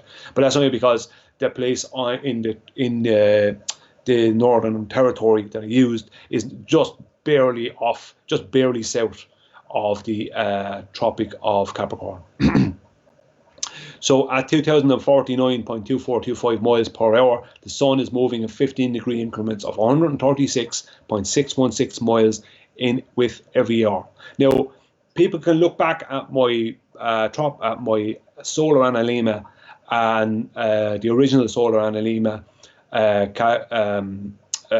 presentation that I did about the original. The solar analema presentation I did about the original solar analema. And they will see that, and if they want to look into it enough online, official sources will say that the sun, right, appears to rise and fall, right, in the sky throughout the year, and it appears to move faster around the Earth in the southern summer. Okay, and it does. This is in the original solar analema. The sun is at its highest and moving at its smallest circle and moving at its slowest over the Tropic of Cancer on the 21st of June. Yes? Could I just interrupt for just a second? No hassles. Right, so we've got a bit of feedback there, right? Okay. No worries. Yeah, okay. Right. Okay, so yeah, I just want to say that this might not be sexy to most people, right? But this is absolutely, you need to understand this to understand how the globe are wrong. Yes. You know, this mathematics that you're bringing out, this body of research that you've done, right? It's not something that I've done. It's not something that probably most people in the chat have actually done right now. A lot of people are sort of they're listening to this and they're not following 100%. So it may be better for them to come back another time and listen to this again and again and again until they understand exactly what you're saying. Because for all the sexy stuff that we show, the flat earth proofs, the distance, the distant clock tower, the distant land masses, all that kind of stuff, the distant hillsides 100 miles away, all that kind of stuff, that's the sexy stuff. That's easy to see, you can just see it. But this is different.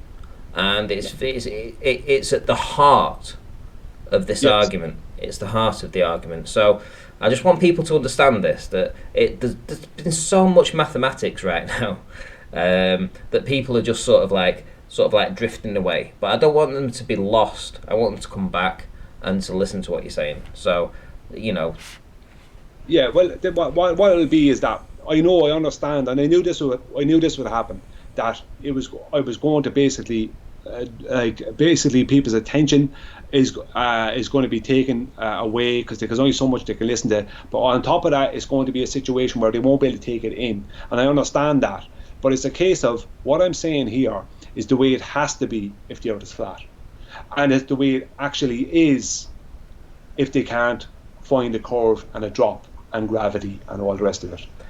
yeah. I mean, I didn't want to stop you in your tracks. By the way, I just wanted to sort of like reinvigorate the people that are listening in the chat right now to sort of like give this a second, not just listen to it and have a chat or a disagreement with people in the chat, but to actually come back and listen to this, because there's a lot of people having a disagreement in the chat, and I can see this going on. Seems like there's a lot of people, discussing their own little things and not listening to what you're actually saying. But if they actually understand what you're saying here, they will get to a quicker conclusion about how erroneous the the globe model is, when you're putting all this information to them the way you've actually provided it. Yeah, I mean, it's something that people should go back, and that's why I've coloured it so much. So I've divided it up with colours, so to make it even on a phone that you can actually read it, that you can actually read what's on the screen even on a phone. So you can decipher what is what section is what. And I've added colour to things to try and keep it all together, because I knew it was going to be one of these things. Well, things are better in colour anyway, but I knew it was one of these things that it's going to be hard for people to follow. And the globe side are going to be totally like, this guy doesn't know what he's talking about, and this is crazy, and this is more nonsense. But it's not nonsense. If they can't prove the globe, then as well as that, if they can't prove the globe, a lot of flat earthers are going to have to accept that this, what I'm putting out here, this is the truth, or at least extremely close to it. Well, all I would say is that there's Professor Phil Bell that and others in the chat right now. So if these guys are in the chat right now and they want to listen back to this presentation, or they're following it already, and they have a counterclaim to this, I would welcome it absolutely. For you guys to get into this.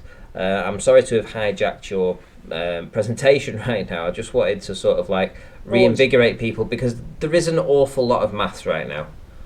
I understand that. Yeah. Okay. So I'm gonna let you carry on.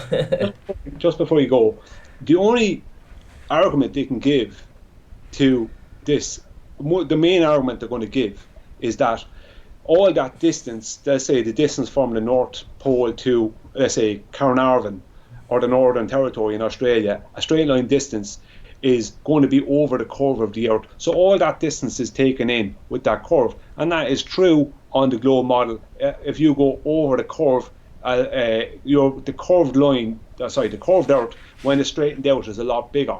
It's not bigger in the area. It's just when you flatten it out, basically, you have you're using a straight line distance. But they're going to be saying, oh, that's all just because it goes over the curve, and the curve takes in all those miles, and it does. But the problem is, what curve? This file that you have, would you be able to upload that to a Google Drive so that I could download it and pass it on to people if they needed to double check your work? Yeah, I'll do that. I'll upload it. I'll talk to you later about that. I'll send it. No problem. It's not that I'm trying to hold on to it or hold it from people. It's just that it's just the type of file it is. I might have to switch it to a different type of file or something like that, because I remember trying to do something like that before and it didn't work out. But I will work that out later. I'll sort that out. Okay. Can you give me 30 seconds just to shout out to to all the people that have given us super chat tonight, because there's been so many people, and a lot of people have got a huge amount of support for you as well. So we've got from James Mays, hello Ranty and Brian, these bowlers are finished. Nathan Oakley says Arwin is ace. Rob Keane says Brian is ace, and I have to agree. I mean, that's why I keep bringing you back, Brian. You are ace. You do the excellent presentations. You put a lot of work into this. James Mays, all I needed to fight for a flat earth. Cleary, Ranty is ace and you are not. Not you. I think he was arguing with someone else. Windrider, glad to see you back. Lumberjack says Globebusters is first and always. Don't forget it. Great to have you back, Ranty. Gerhard Selig says due to J.G. Gonzalez, because he was trolling in the chat. Dave Rakia Gafford said $1 for every time Jose whined about me speaking truth in his chat. Rakia for life. Lumberjack said $1 for every time I had cheese with that wine. And Mick Universe Sacred Truth Keeper said we're definitely not moving at 1.3 million miles an hour. And again, I have to agree with definitely not moving at that sort of speed. No. So sorry to have interrupted you there, but I just wanted to bring things, sort of like lighten the mood a bit, because there was so much mathematics there. I'm going to go on mute. And I expected it. I expected you were going to. I actually was surprised you hadn't come in earlier. I'm going to go on mute, and I'm going to let you carry on. And there isn't a whole lot more. There's maybe another quarter, more or less, maybe. So much longer. No worries, my friend, at all. You crack on. Okay. So, on the ball. Talk to you in a while then. So, at 2049.2425 miles per hour, the sun moving over the Tropic of Capricorn is moving, and on the 21st of December, is moving in 15-degree increments of 136.616 miles in width every hour. So that's the actual distance it's covering. Every hour it's moving in 15-degree increments of 136.616 miles an hour. Sorry, miles in width every hour. So 136.616 miles. So the degrees are not 69 miles in width. Because they're not 69 miles in width on the globe either. As I said, only around the equator are they 60. I think at the equator line on the globe, 24,935 miles an hour. Or sorry, miles in circumference. They are, and it's not even that, actually. They're only 69 miles in width. I won't even go into it. There's even more nonsense that I'm not even going to go into when they're only 69 miles in width on the globe. I'm not even going into that because I'm going to, and more of a rabbit hole that people don't need right now. But if we're on a flat earth, this is the way it is. This is it. Or something very, very close to it. This is it. It's not because I'm coming up with it, because I'm not coming up with it. I'm just showing what we see. Basically, that's the way it has to be. It can't be. We can't have an equator 24,900 miles in circumference. If the Earth is flat, that is not the equator. The equator is 38,998.8 miles. That's the equator size in circumference if we're on a flat Earth, and we are on a flat Earth. Unless they can prove all the other stuff, the curve drop, gravity, gas pressure gradient without a container, next to a vacuum without a container, all this kind of stuff. Unless all these kind of things can be proven, then this is the truth. This is the way it is. Okay, well, I'm going to move on from that. That's the last increments. That'll be the 15-degree increments per hour. The size of the degrees are 136.616 miles in width. 15 of them an hour. For the sun moving at 2,049 miles an hour on the 24th of December around the Tropic of Capricorn. Okay, Tropic of Cancer sun speed on the 21st of June is 1,200 miles per hour. At the equator, at the equinoxes, it's 1,624 miles per hour. And the Tropic of Tropic of Capricorn on the 21st of December is 2,049 miles per hour. So you have 1,200 miles per hour for the Tropic of Cancer, you have 1,600 miles per hour for the equator, and 2,049 miles per hour for the Tropic of Capricorn on the solstices and the equinoxes. If these three sun speeds are added together, we get 4874.85, and if all these numbers are added together, we get 36. 3 plus 6 equals 9, back to 9. See, the problem is with the globe side is they don't realise that the person who gave them their calculations, their mathematics, a lot of the globe side, they're saying now, I've had it said to me, that we came up with the whole 8 inches per mile square thing, and that's just something we're using, and that's not the real one, and that's just a parabola. That's not the proper one. Yet they never come up with what they say is the proper one, because they can't, because there is only one, and that's 8 inches per mile squared. Because if you look at the actual mathematics of the globe, then the actual drop and curve is actually worse than 8 inches per mile squared. If you actually look at it, it's actually worse than that. But we keep on being told that we're just using this thing, this 8 inches per mile squared, right? And we're coming up with this. This is what I've been told. I've been told this by Globers in comment sections, that we're coming up with this. And I've heard people say it on Nathan's show. Globers say this, and I've argued with people in Discord and that about it. But the thing about it is that only 2 years ago or 3 years ago, Globers were saying that it's just something that engineers came up with or engineers use, right? Right, all this stuff. It's not. It comes from Pythagoras, the very person that gave you a 24,935.294 mile equator. Pythagoras gave you these things, not engineers, not flat earthers making it up. It's Pythagoras. And what you don't realize is Pythagoras was a master numerologist. He fooled everybody. Okay, he had a bit of help in it, but his mathematics has fooled everybody because his mathematics have a basis in numerology. He was using numerology, not maths. Maths were secondary to numerology because it all had to come back to where he wanted it to be. Right, and that's what you're not understanding, and you'll have to accept that. You just have to accept that because these things are not an accident. And if we go as far as adding both equinoxes, September and March, to get instead of just one, we add both equinoxes, right? Up here we added just one equinox. We add both equinoxes here, and we get a number of 6499.8. And by adding 4874.85 and 1624.95 together, we get 6499.8. If we add all these numbers together, we get 64998, which is 36.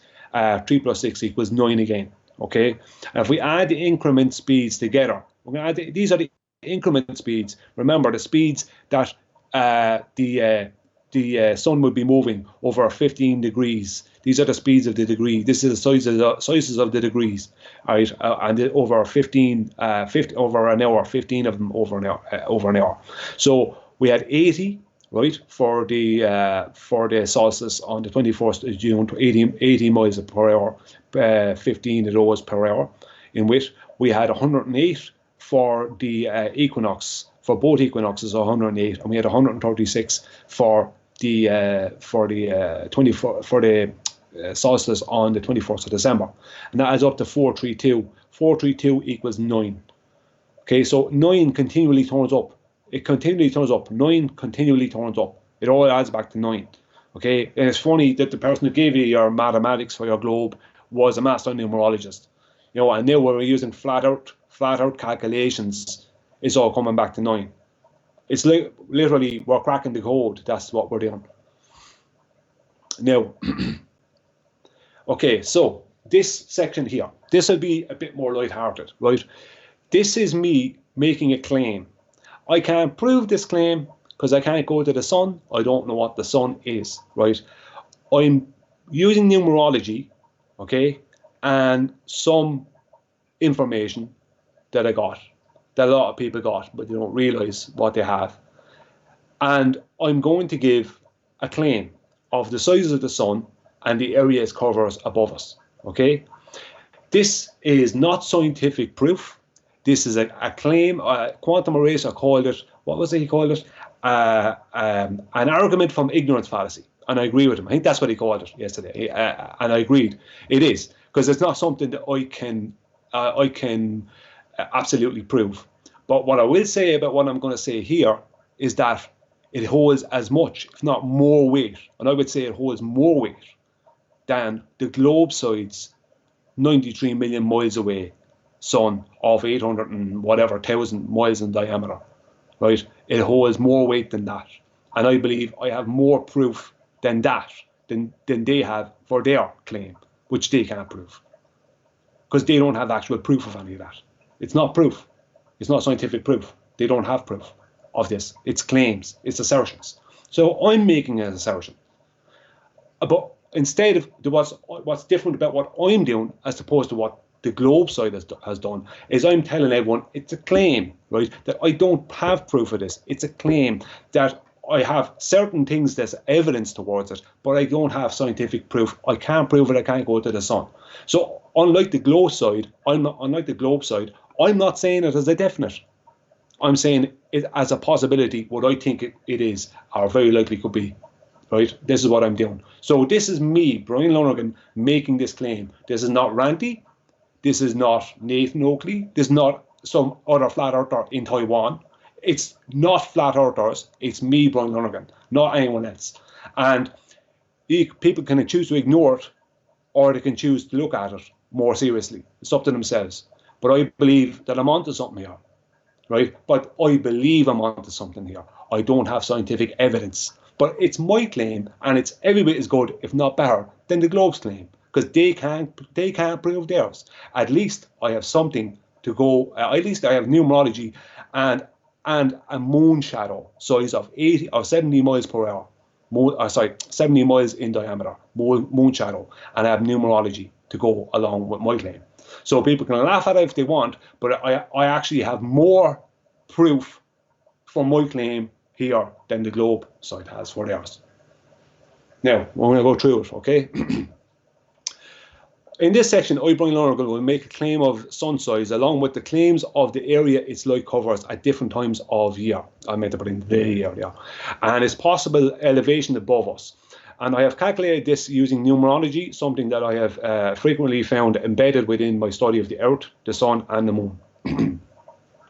These are the possible sun sizes, okay? One of these is my choice, but I'm not going to say which one, okay? These are the possible sun sizes. 36, 45, 54, and 72 miles in diameter, okay? So there's one of these, and I'll tell Randy later, but there's one of these which is my personal choice, okay? But I'm not going to say which one it is, right? Because, as I said, I don't have proof. I can't bring a measuring tape to the sun anyway. Okay, the distance its light covers on the 21st of June is 162 degrees. Okay, so on the 21st of June, the sun is covering 162 degrees, right, or 11,178 miles, stretching from 23.5 degrees north of the equator, Tropic of Cancer, okay, north to the 79th degree on the opposite side of the Arctic. So it's going from the Tropic of Cancer, okay, it's going from there northwards to the opposite side of the Arctic, right, to the 79th degree on the opposite side, okay, right, side of the Arctic Circle, and south from 23.5 degrees, south from 23.5 degrees north to 72 degrees south, okay. So that's on the 21st of June, okay. It's stretching from the Tropic of Cancer, let's say northwards across the Arctic to the opposite side of the Arctic to the 79th degree on the opposite side of the Arctic, in any direction. Wherever you start, it's the opposite side of that. And it's going south from 72 degrees north to the 72nd degree south. Okay, that's my claim of the distance of the coverage of the light on the 21st of June solstice. Okay, that's my claim of how much light how much area the light of the sun is covering. Okay, now for the distance its light covers on the 21st of December, it's either one of two. It's either 148.5 degrees or 10,246.5 miles, or 157.5 degrees, which is 10,867.5 miles. There's two. I'm not sure which one I go for. I'm not 100% on it yet. The first one is holding a lot of weight for me, but I'm not discounting the second one either. Okay, so if on the 21st of December it's 148.5 degrees of light coverage, then the sun's light stretches from 23.5 degrees south, which is the Tropic of Capricorn, northwards to 67.5 degrees north. Okay, so it's only stretching from the Tropic of Capricorn north to 67.5 degrees north. Okay, so that's the coverage that it has on the 21st of December, and that is the same for both of them. But it's when it will go south is different, and from 23.5 degrees southwards to the 81st degrees south equator. So the first one for 148.5 degrees is stretching from 67.5 degrees north all the way down across the Tropic of Capricorn and to the 81st degrees south equator, and that's on the 21st of December. I'm not 100% convinced that light goes as far as the 90th degree. I'm giving it a chance, but I'm not convinced it goes as far as the 90th degree south. Because in one of the things I watched to do with the South Pole, there was this guy saying that there was a ceremonial South Pole near what they call the Amundsen's, what's known as the Amundsen Scott American South Pole base. Now, people would presume, yeah, it's at 90, and they probably say it's at 90 degrees south. But this guy said that what he was showing was only the ceremonial South Pole, and the real South Pole, he actually said, was several hundred miles south of that. Okay, if I remember correct, it definitely wasn't in there. It was south from there. Now, there was other nonsense went on in the video, but that's not important right now. But that along with a couple of other things, I won't go into all of the details, but the Gleason's map state that after there's no light after kind of 81 degrees south on the 21st of December. There's no light south. The light never reaches the 90th degree, according to the Gleason's map. And also, there was an excerpt from a book that Anthony Riley, Sleeping Warrior, read out in a video he made recently, and talked about a dome at 13,000 feet at 80 degrees, okay, south. Now, on top of that, to add to this, now this is all my claim, to add to this, supposedly Admiral Burr, right? Admiral Burr lost a lot of planes, okay, in Antarctica, right? And there was some talk about how planes were getting lost and maybe the cold was affecting them and different things like that. But I believe it's very possible that whatever barrier is there, right, that it could very well be at or about 81st degrees south. And that when the light doesn't go further than 81, let's say the light doesn't go further than 81 degrees south, then what was happening to the planes is they didn't know about this barrier, and they were flying and hitting into a barrier they didn't know was there. They were basically crashing straight into a barrier, and they couldn't see the barrier because whatever it is, it was somewhat transparent, but also after 81 degrees south, there may not be any light. So there was no lights. Like planes don't have lights on them like cars have. And they can't stop like a car can. So if there's a sudden barrier in the way of a plane, the plane is going to bang into it. And if the plane is flying into darkness, or it's flying around the very edge of the light, of where there's still light, there's very light, and there's something there to hit into it that they can't see, then they'll hit into it. So there is speculation from me. That speculation, that's all it is. What went on in this presentation before this was more fact. But this is speculation, okay? Because there's nothing wrong with speculation as long as you don't do what the Globe side did and call it fact. You can't call it fact because you don't have evidence, scientific evidence to support those things. Okay, so on the other hand, right, if on the 21st of December the sun's light stretches for 157.5 degrees of an area, then it stretches from 23.5 degrees south, going northwards to 67.5 degrees north equator, and stretching southwards from 23.5 degrees south to 90 degrees south. So there is a possibility that the light does go to the 90 degrees south. There is a possibility of that too. I don't know.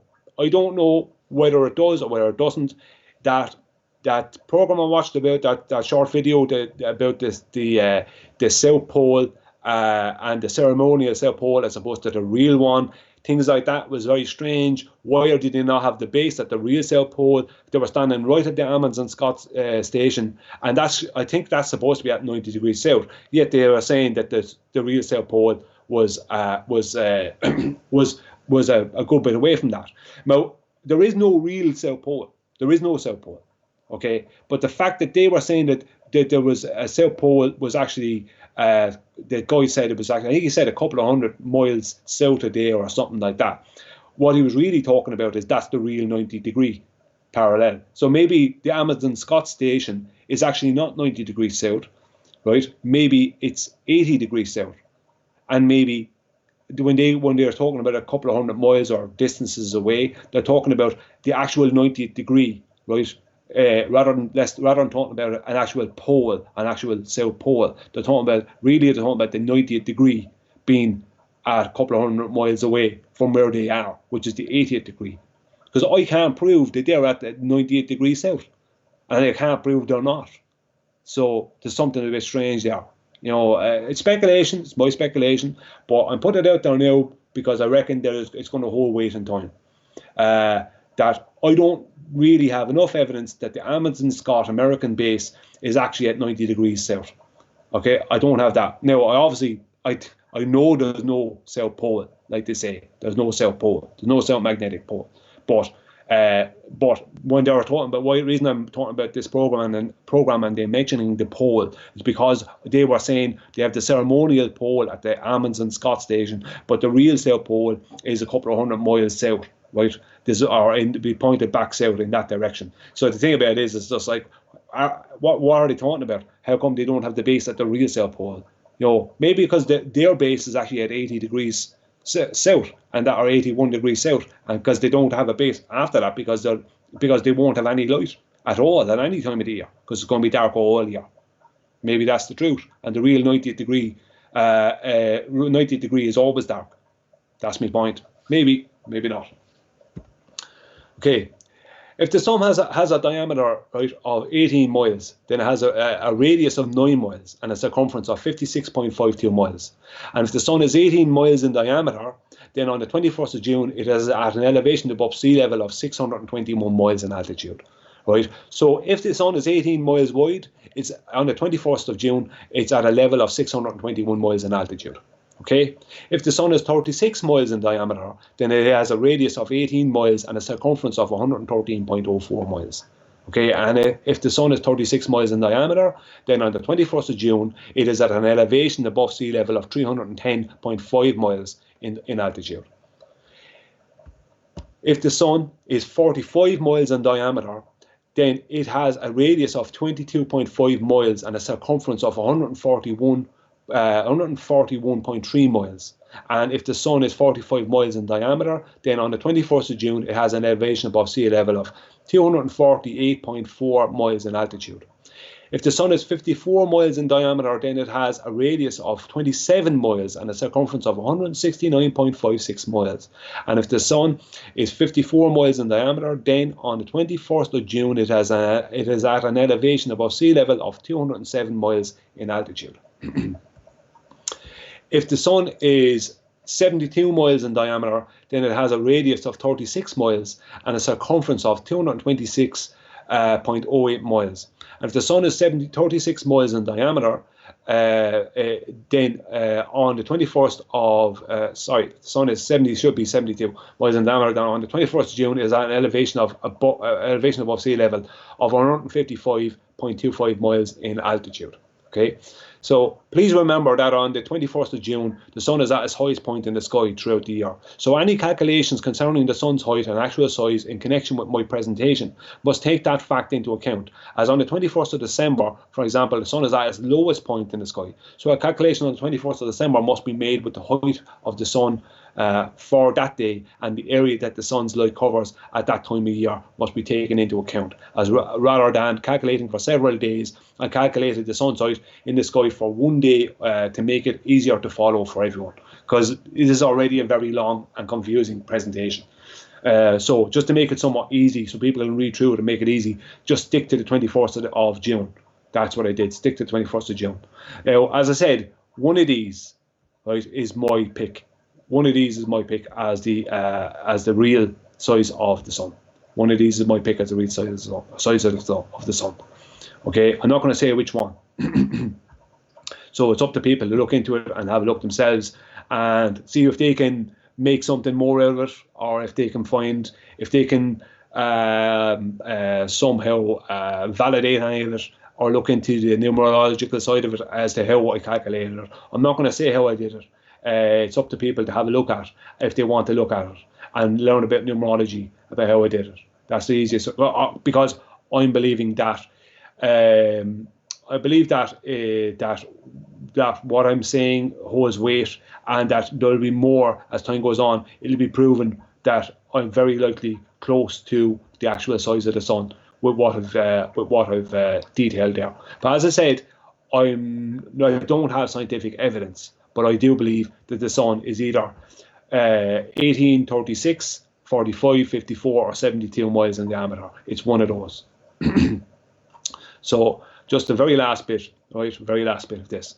The sun speed throughout the day over the Tropic of Cancer on the 21st of June is 1200.6575 miles per hour. And the sun speed throughout the day over the Tropic of Capricorn on the 21st of December is 2049.2425 miles per hour. Okay, so this means there is a deficit of daily sun speed from the June 21st solstice to the December 21st solstice of 848.585 miles per hour. So if we add these two sun speeds together, we get 3,249.8992, and that divided by 848.585 is 3.829. Multiplied by 100, we get a percentage of 38.29%. So there is a difference of 38.29% in daily sun speed between the two solstices. So that's the very end of the presentation. Just wanted to throw that in to show there's a difference from June to December sun speed, and December back to June, a difference of 38.29%. Okay, that's the end of that. Are you there, Randy? I certainly am. If you wouldn't mind, could I just take 5 minutes? I just got to check on my father, and I'll go on to mute for a moment. Somewhere here. Just before you go, Yeah. Are you available Friday evening around about 10 p.m? Yeah, I should be available around 10 o'clock Friday, yeah. Yeah, the only reason I say that is because there's been so much information in here. I don't expect you to take questions right now. Normally, I would ask people to have a little break and then come back and ask questions from the side chat. And I feel that there's been so much mathematics tonight that people need time to digest this and maybe come back to you with some reflection, rather than doing it on the hop. Does that make sense? Yeah, I understand. What I'll do is, if you just give me a couple of minutes and I come back, I'll answer a couple of questions. And what I'll do is I'll also come back Friday if you want me to come in on Friday, and I'll answer more on Friday. Sure, yeah. Okay then, yeah, you go and see to your dad, and I'll hold the fort for a couple of minutes. Not a problem. And I'll come back to you. I'm just going to go on to mute, and I'll be back in 5 minutes. No worries.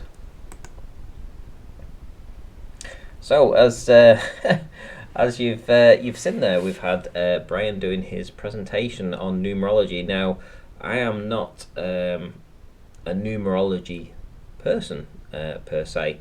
There has been a particular video, one video that I did, which was the first ever 360 spacewalk by RT, and in the visor of the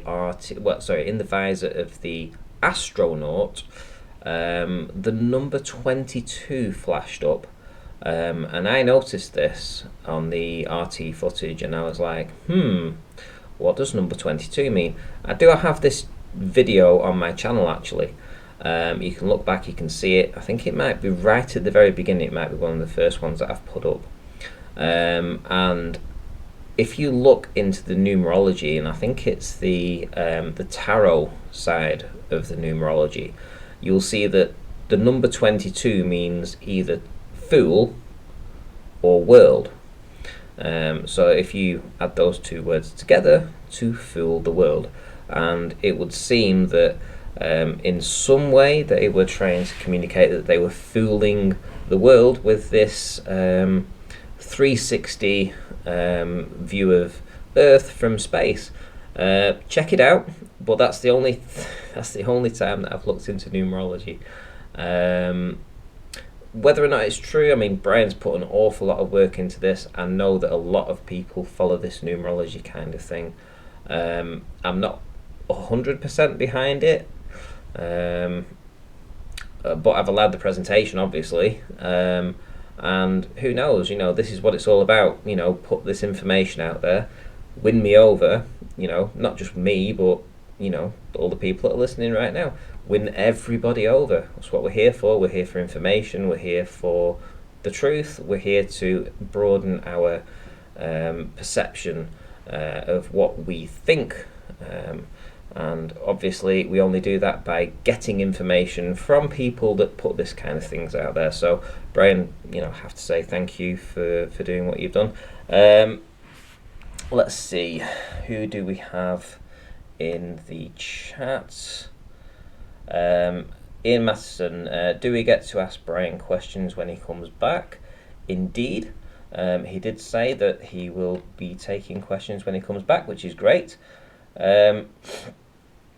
Globuster says, why do we even tolerate these fools, Bell and Nutsack? They are only here to troll and not to learn a damn thing. I think they should be banned for life. Well, okay, Bob, that's your opinion. But I have to say, Professor Phil Bell has done a presentation on this channel, and Nutsack has done a presentation on this channel too. So, if it was your everyday trolls, I would say absolutely ban them. But in this particular case, I have to say, well, if they're willing to go on camera, which they're both willing to go on camera, and put a presentation together, then I'm happy to listen to what they've got to say, even though it's quite obvious now that they don't really have anything of any substance to come back with. But it's good to bring them back, because if anything, if you follow the way these debates have gone, the way that our arguments have progressed over the past couple of years, the people that follow this will see that their arguments have regressed, and that their doubling down nonsense is just nonsense.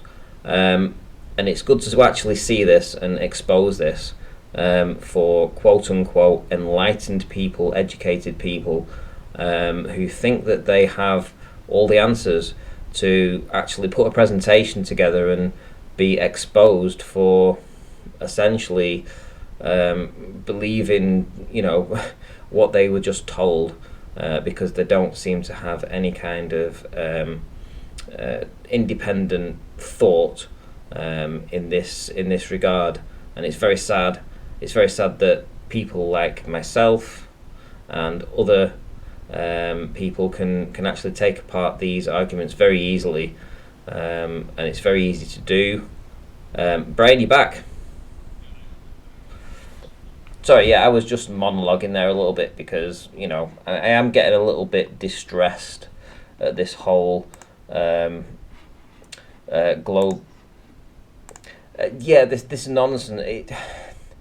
It's more to do with the fact that the arguments have regressed so badly, and that there's nothing coming back. There is nothing coming back from these people, and it hardens my resolve to do this. But it's also very sad to see that these educated people should be able to put up a better fight than they do.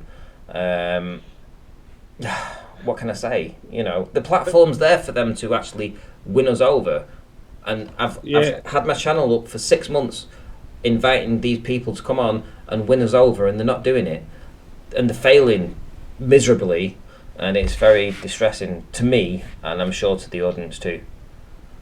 Well, a lot of these people have degrees and different things like that, and the thing about it is, and some of them even have PhDs and different things, but the problem is that it's not what they have, it's their own belief that's holding them back from even changing, even if they're not going to change their belief in the globe, or even asking the question, how can we have a pressure gradient, next to a vacuum without a containment?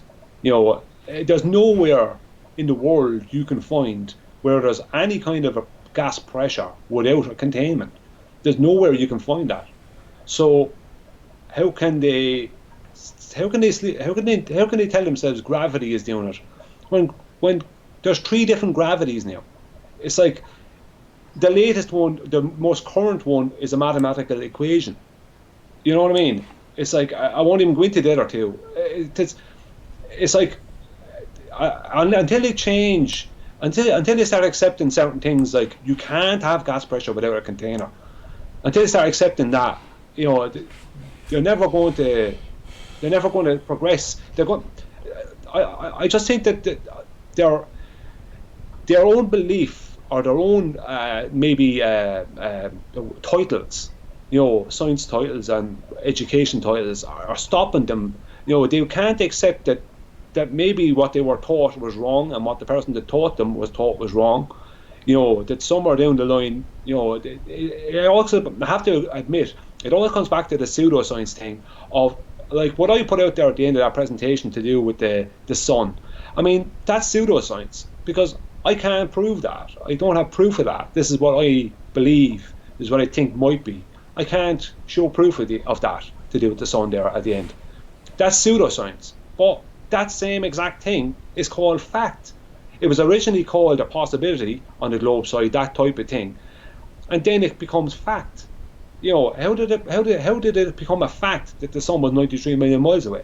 How did that become a fact? Well, how was that ever proved? There's no evidence of that being proved. So, as long as they keep believing that in things being facts, even without actually having actual evidence and proof, until they start accepting, look, we don't actually know. Like, we think it's 93 million miles away, but it could just be, it could just be 200 miles away. Until they start accepting that they don't have all the answers, and the people that taught them don't have all the answers, and that that there was a bigger deception going on, then I don't know what they're going to do. It's alien to me. Alien how you can keep on following something that's obviously not working. I don't know. Would you keep on trying to drive a car that wasn't working? You know I'm getting at. The thing is, when I first started on this, it seemed like it was a rebellious cause. A lot of people, you could see further than you should on a globe. If you believed all that, if you believed you was on a sphere and you saw a building that was far further than you should, it raised massive questions. And for people that are kind of pragmatic about, everything in general, including myself, which is, okay, you see what you see, you don't need to be told that that's an illusion or it's some kind of hologram or something. You just see something in the distance. You don't need to be told that that's some kind of illusion. That makes absolute, you kind of like, you kind of taking the piss out of people when you say that you see, do you know what you're seeing over there? That's not real. That's not really there. That's a hologram. It just takes the piss out. It makes you feel like you're a child when you know that you're actually just seeing that and you're seeing that on a regular basis, And to actually be told that, and this is what sort of like got me into this. But ultimately, from that position, which was a very unique position a few years ago, which was, okay, do we live on a globe? Do we live on a flat plane? We were a very, very small community with very few arguments. Essentially, we didn't have all the arguments. The Globers apparently had all their arguments. They had them all nailed down. I mean, every time you searched in Google, you got the globe proofs every single time. And it's only been through systematic research, and I'll repeat this: systematic research by a very small band of people who've been able to cast aside the trolling and the abuse and the ridicule, negativity, and the negativity from people to actually push ahead and carry on with this, and actually, bring out the best arguments for flat Earth, which destroys the globe Earth arguments. And it's got to this point through people doing this, and the globe Earthers, their only response to this is to try and bring you down in some way, to make you feel that you're in some way unworthy to argue a case because you don't have letters after your name, or things like this, and it's a case of, well, okay, but we have the research behind us. We have we don't have the equipment that you guys have, but you don't have the proof. You don't have the proof, even though you're telling us that this is where we live. You don't have this proof. You don't have this evidence. Where is it? We're asking for it. We've asked for it for years, and you're still not providing it. So from a very small band of people, and it's a very small community. It is, but the Yeah, community, and I'm going to go back to what I said to you at the start of this show, that the small community that you think is out there, and all the people that are listening now, right now, the small community that you think is out there, the 40 or 50 content creators on Flat Earth, that isn't the case. There's probably thousands of content creators out there, yeah. but they're all very small channels, 50 subscribers, 100 subscribers, 200 subscribers. You know, And find YouTube's these blocking them. people, Yeah, go out, promote them. I'm going to be doing this on this channel. I want the 40 or 50 core, what you would call flat earth channels right now, to be 200 or 300 in a year's time. And it could quite easily be, because there are plenty of people out there that are doing this research and actually going out there and actually putting the time and effort in, the same as what everybody else was doing 2 years ago. These new people that are coming in, they're actually doing the same. But because of the algorithms, because of the way that YouTube have suppressed the information and pushed people down, it's very hard to find people. So if you actually do come across somebody that's worth subscribing to or has good content, then you need to sort of like promote them. You need to email people to let them know that these people are out there. You need to like their content, and you need to sort of like shout them from the hilltops, because the more people that we have out there that are in the thousands of subscribers, the more people out there, the more chance that this has of this information getting out there, because we are being suppressed very heavily, very, very heavily. What was interesting, just on that, it's just I agree. There's a load of people out there, channels. What's that guy's name? You promoted him there a while back, who was doing all the 1 foot observations. They were brilliant. Yeah, that was me. Yeah, I was doing the 1 foot observations. That was me. No, you were doing it first, but there was another guy doing it after. I know you were doing it first, but remember that there was another guy, a small channel, who was doing them on a small lake or something like that, or reservoir. He was doing a 1 foot observation, and he had a load of different 1 foot observations of the water, and he was doing brilliant videos. And it's only he just turned up by chance, and he only had a couple. I don't know. He only had a small amount of subscribers. Look, there's people in the chat right now. Ute, right? Ute is in channel right now. YUTE, he's a moderator. He's just put goddamn right now. Right, he's in the chat right now. I don't know if he's on his main channel, but his main channel has like 600 subscribers. Subscribe to his channel. Get him to 1,000 subscribers. We have Dave Rakia, who's in the chat right now. He had 190 subscribers. I promoted him a little bit in the side chat whilst you were doing your presentation. He's got over 200 now, which is great. Let's see if we can get him to 300.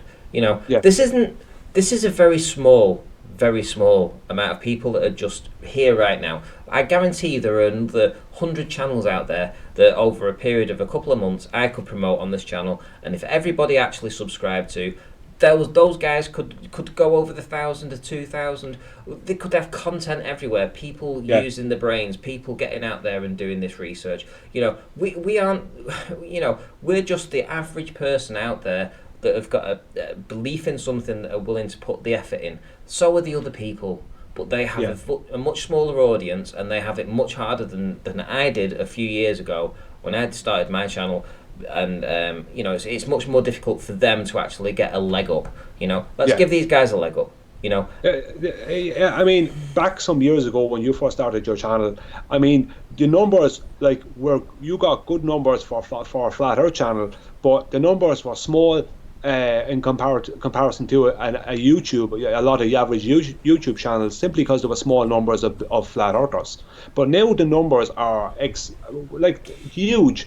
Like, I don't think people on the globe side really realise just how huge the amount of flat earthers there is in the world.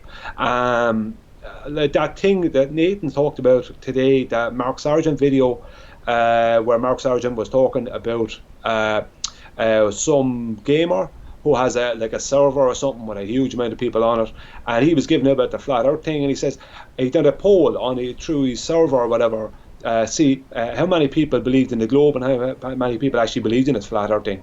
And he was shocked that there was more people on his server that were flat earthers than globers. There was like over 50% were flat earthers. I think it went up to 60 or something. Someone was saying, I think Harwin said it or something.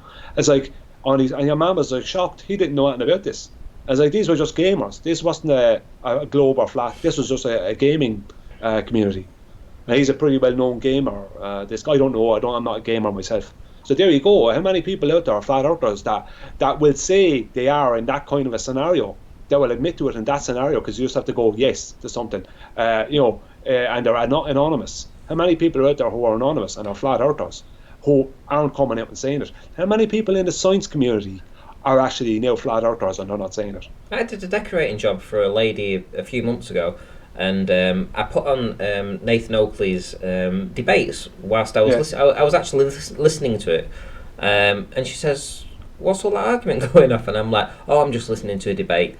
What's it about? It's about the shape of the Earth. Okay. So what is it, like a flat Earth thing? I said, yeah. She says, "Do you believe the Earth is flat?" She said to me. Yeah. So I was like, okay. So I'm in a situation here, I've got the whole house to decorate. I've just turned up. This is day one, right, where I could be sacked, and for being a lunatic, in her mind. And I'm like, yeah, actually, I believe the Earth is flat. I do actually believe that. And she went, I do too, but I can't. But she said, I can't tell my husband. Yeah. Because my husband doesn't. Every time I mention it to my husband doesn't want to listen to this. And I'm like, oh really? So we had a chat about it. It turned out she'd never heard of the flat Earth debates. She'd never heard of any channels on YouTube or anything like that. She'd just, from her belief in religion and, for her own observations and stuff, she just believed the Earth was flat. She didn't believe the rhetoric that we live on a spinning ball. But she, so the community that we live in, which is, it's YouTube, this channel, she had none of that, and to be able to actually speak to somebody else, out of the blue, which in her own home, which was essentially where I was like, it was a breath of fresh air for her, because she believed the Earth was flat, but her husband didn't want to know. He thought she was crazy, and she didn't have anyone to speak to until I put that flat Earth debates on, and then she inquired about it to me, and then was able to be open about it. So out of the blue, I just found a flat earther there from nothing. From nothing. From nothing. Yeah. There you go. There's a classic example of someone who's a flat earther, and they can't come out and publicly say anything about it because they'll get ridiculed. And a lot of people don't want all that ridicule. They certainly couldn't handle the amount of online trolling and all that would happen. They couldn't take that if they were online, and they couldn't take it letting people know in the public, like their family and friends, that they're flat earthers. So they keep it to themselves, And carrying on from what you said there, let's say there's 40 channels out there that are relatively well-known channels on the flat Earth scene. There were probably maybe 150 if people had stuck at it, but most of them have been sort of like beaten down, worn down by the constant attacks from the globe earthers, and those that are still around right now are those that are basically giving the middle finger to those guys and just like, we don't care, But through that point, that time that they were going through this, they didn't have the arguments that we do now. They had a belief, but they didn't have the arguments that we do now. Now we have not just the arguments, we have the belief and the arguments. So we have them both. And that's why we need to support these other channels, these smaller channels, these little channels out there with just 30 or 40 subscribers. Just check them out, guys. Go looking for them, find them. You'll see them. You'll see they've got 30, 40, 50 subscribers. They've got maybe 20 or 30 videos out there of observations or, any kind of stuff out there. Don't just pass them by. Click the subscribe, give them a leg up. You don't have to watch all the content. But that little subscription, that click on that subscribe button, will actually make a difference to them. Not only will it encourage them to make them think that they're actually growing as a channel, but it will also encourage other people to see, instead of having just 30 subscribers, they've got 31 now. That one extra subscriber might encourage you to actually click again, right? So you get an extra subscriber. And this is what it's all about. If we're not supporting these smaller channels, if we're not supporting people that are doing this content, you guys that are listening right now, you just got nobody to come back to in a few months' time, because it's going to just be us guys. You want the fresh people coming in. We're the old crew. Get the new guys in. Different people. Get different the new people in. Yeah, a lot of them are younger as well. A lot of them are younger too. Yeah. A lot of them are younger people, and it's like these people like have a lot to give, and you have to allow them to do it. Because YouTubers are going to do their best to stop it. There's a lot of people out there. If they could get 1,000 subscribers, they would be doing like a live hangouts and stuff like that. Live shows, things like that. It's like, because no matter how many videos you make, this kind of a platform, this makes more waves and this makes more noise.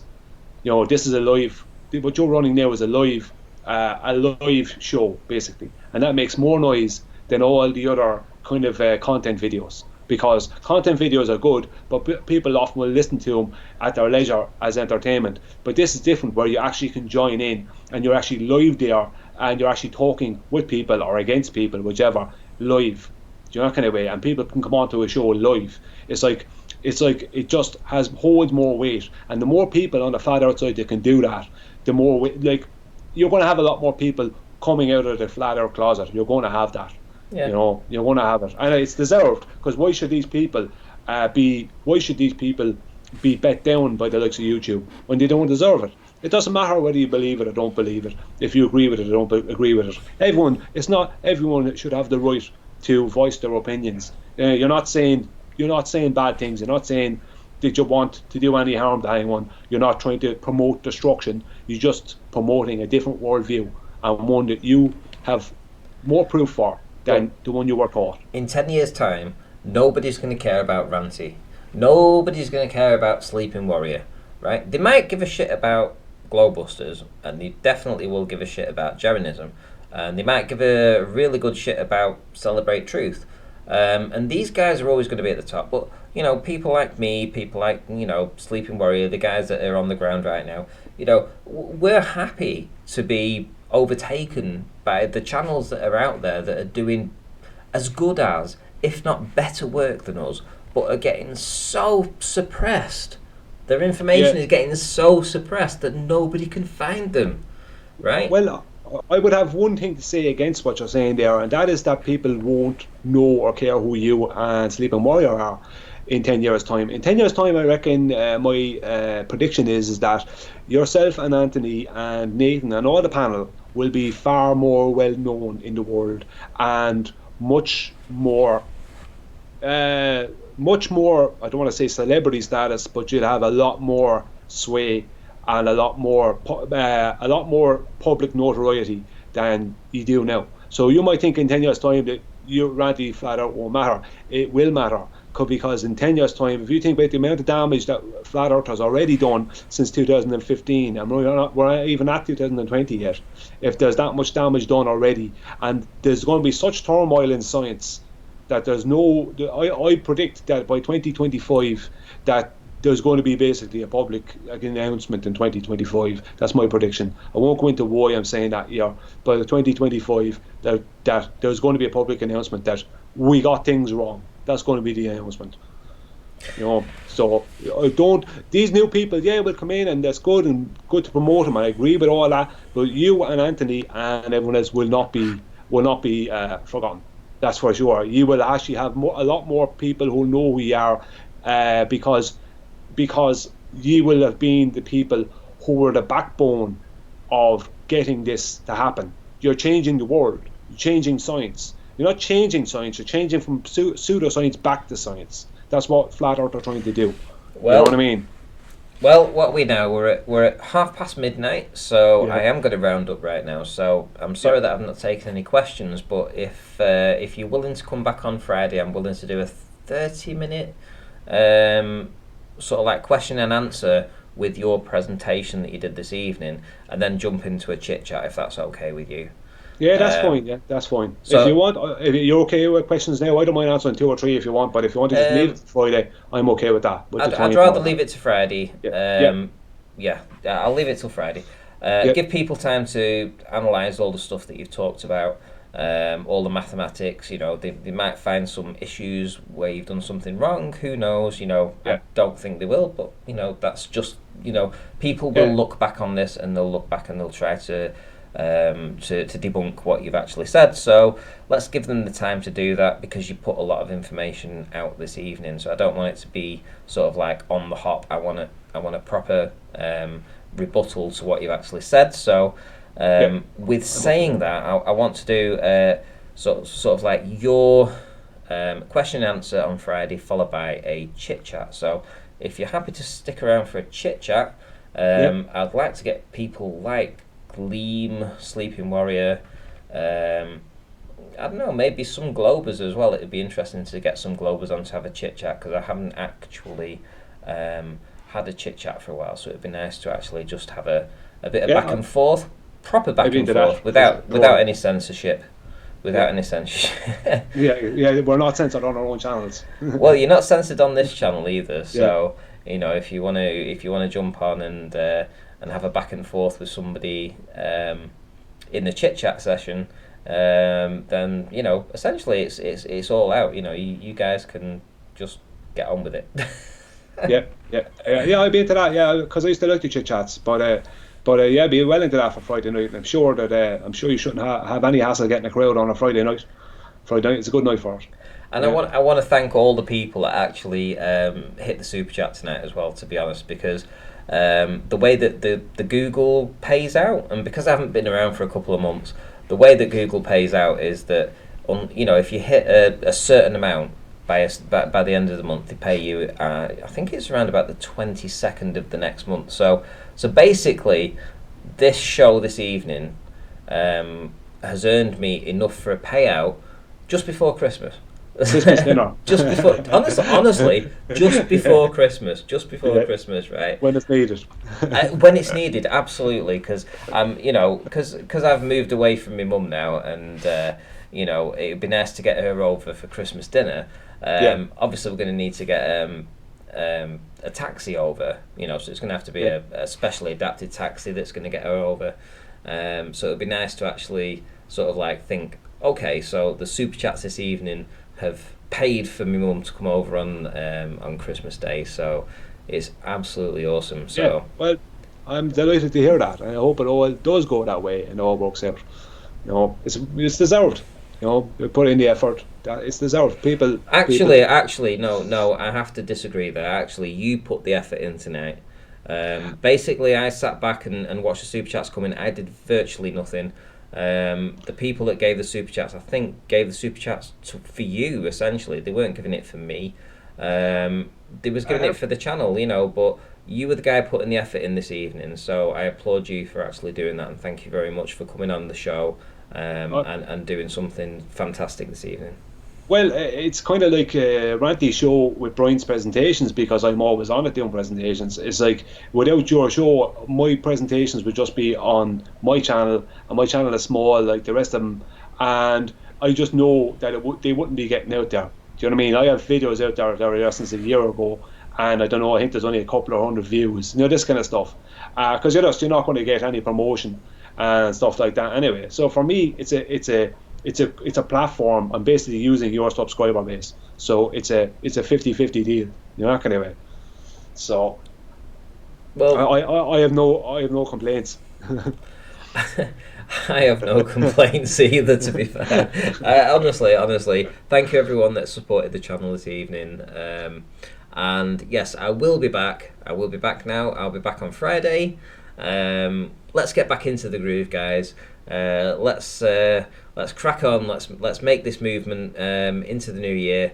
I'm sure there's plenty to discuss.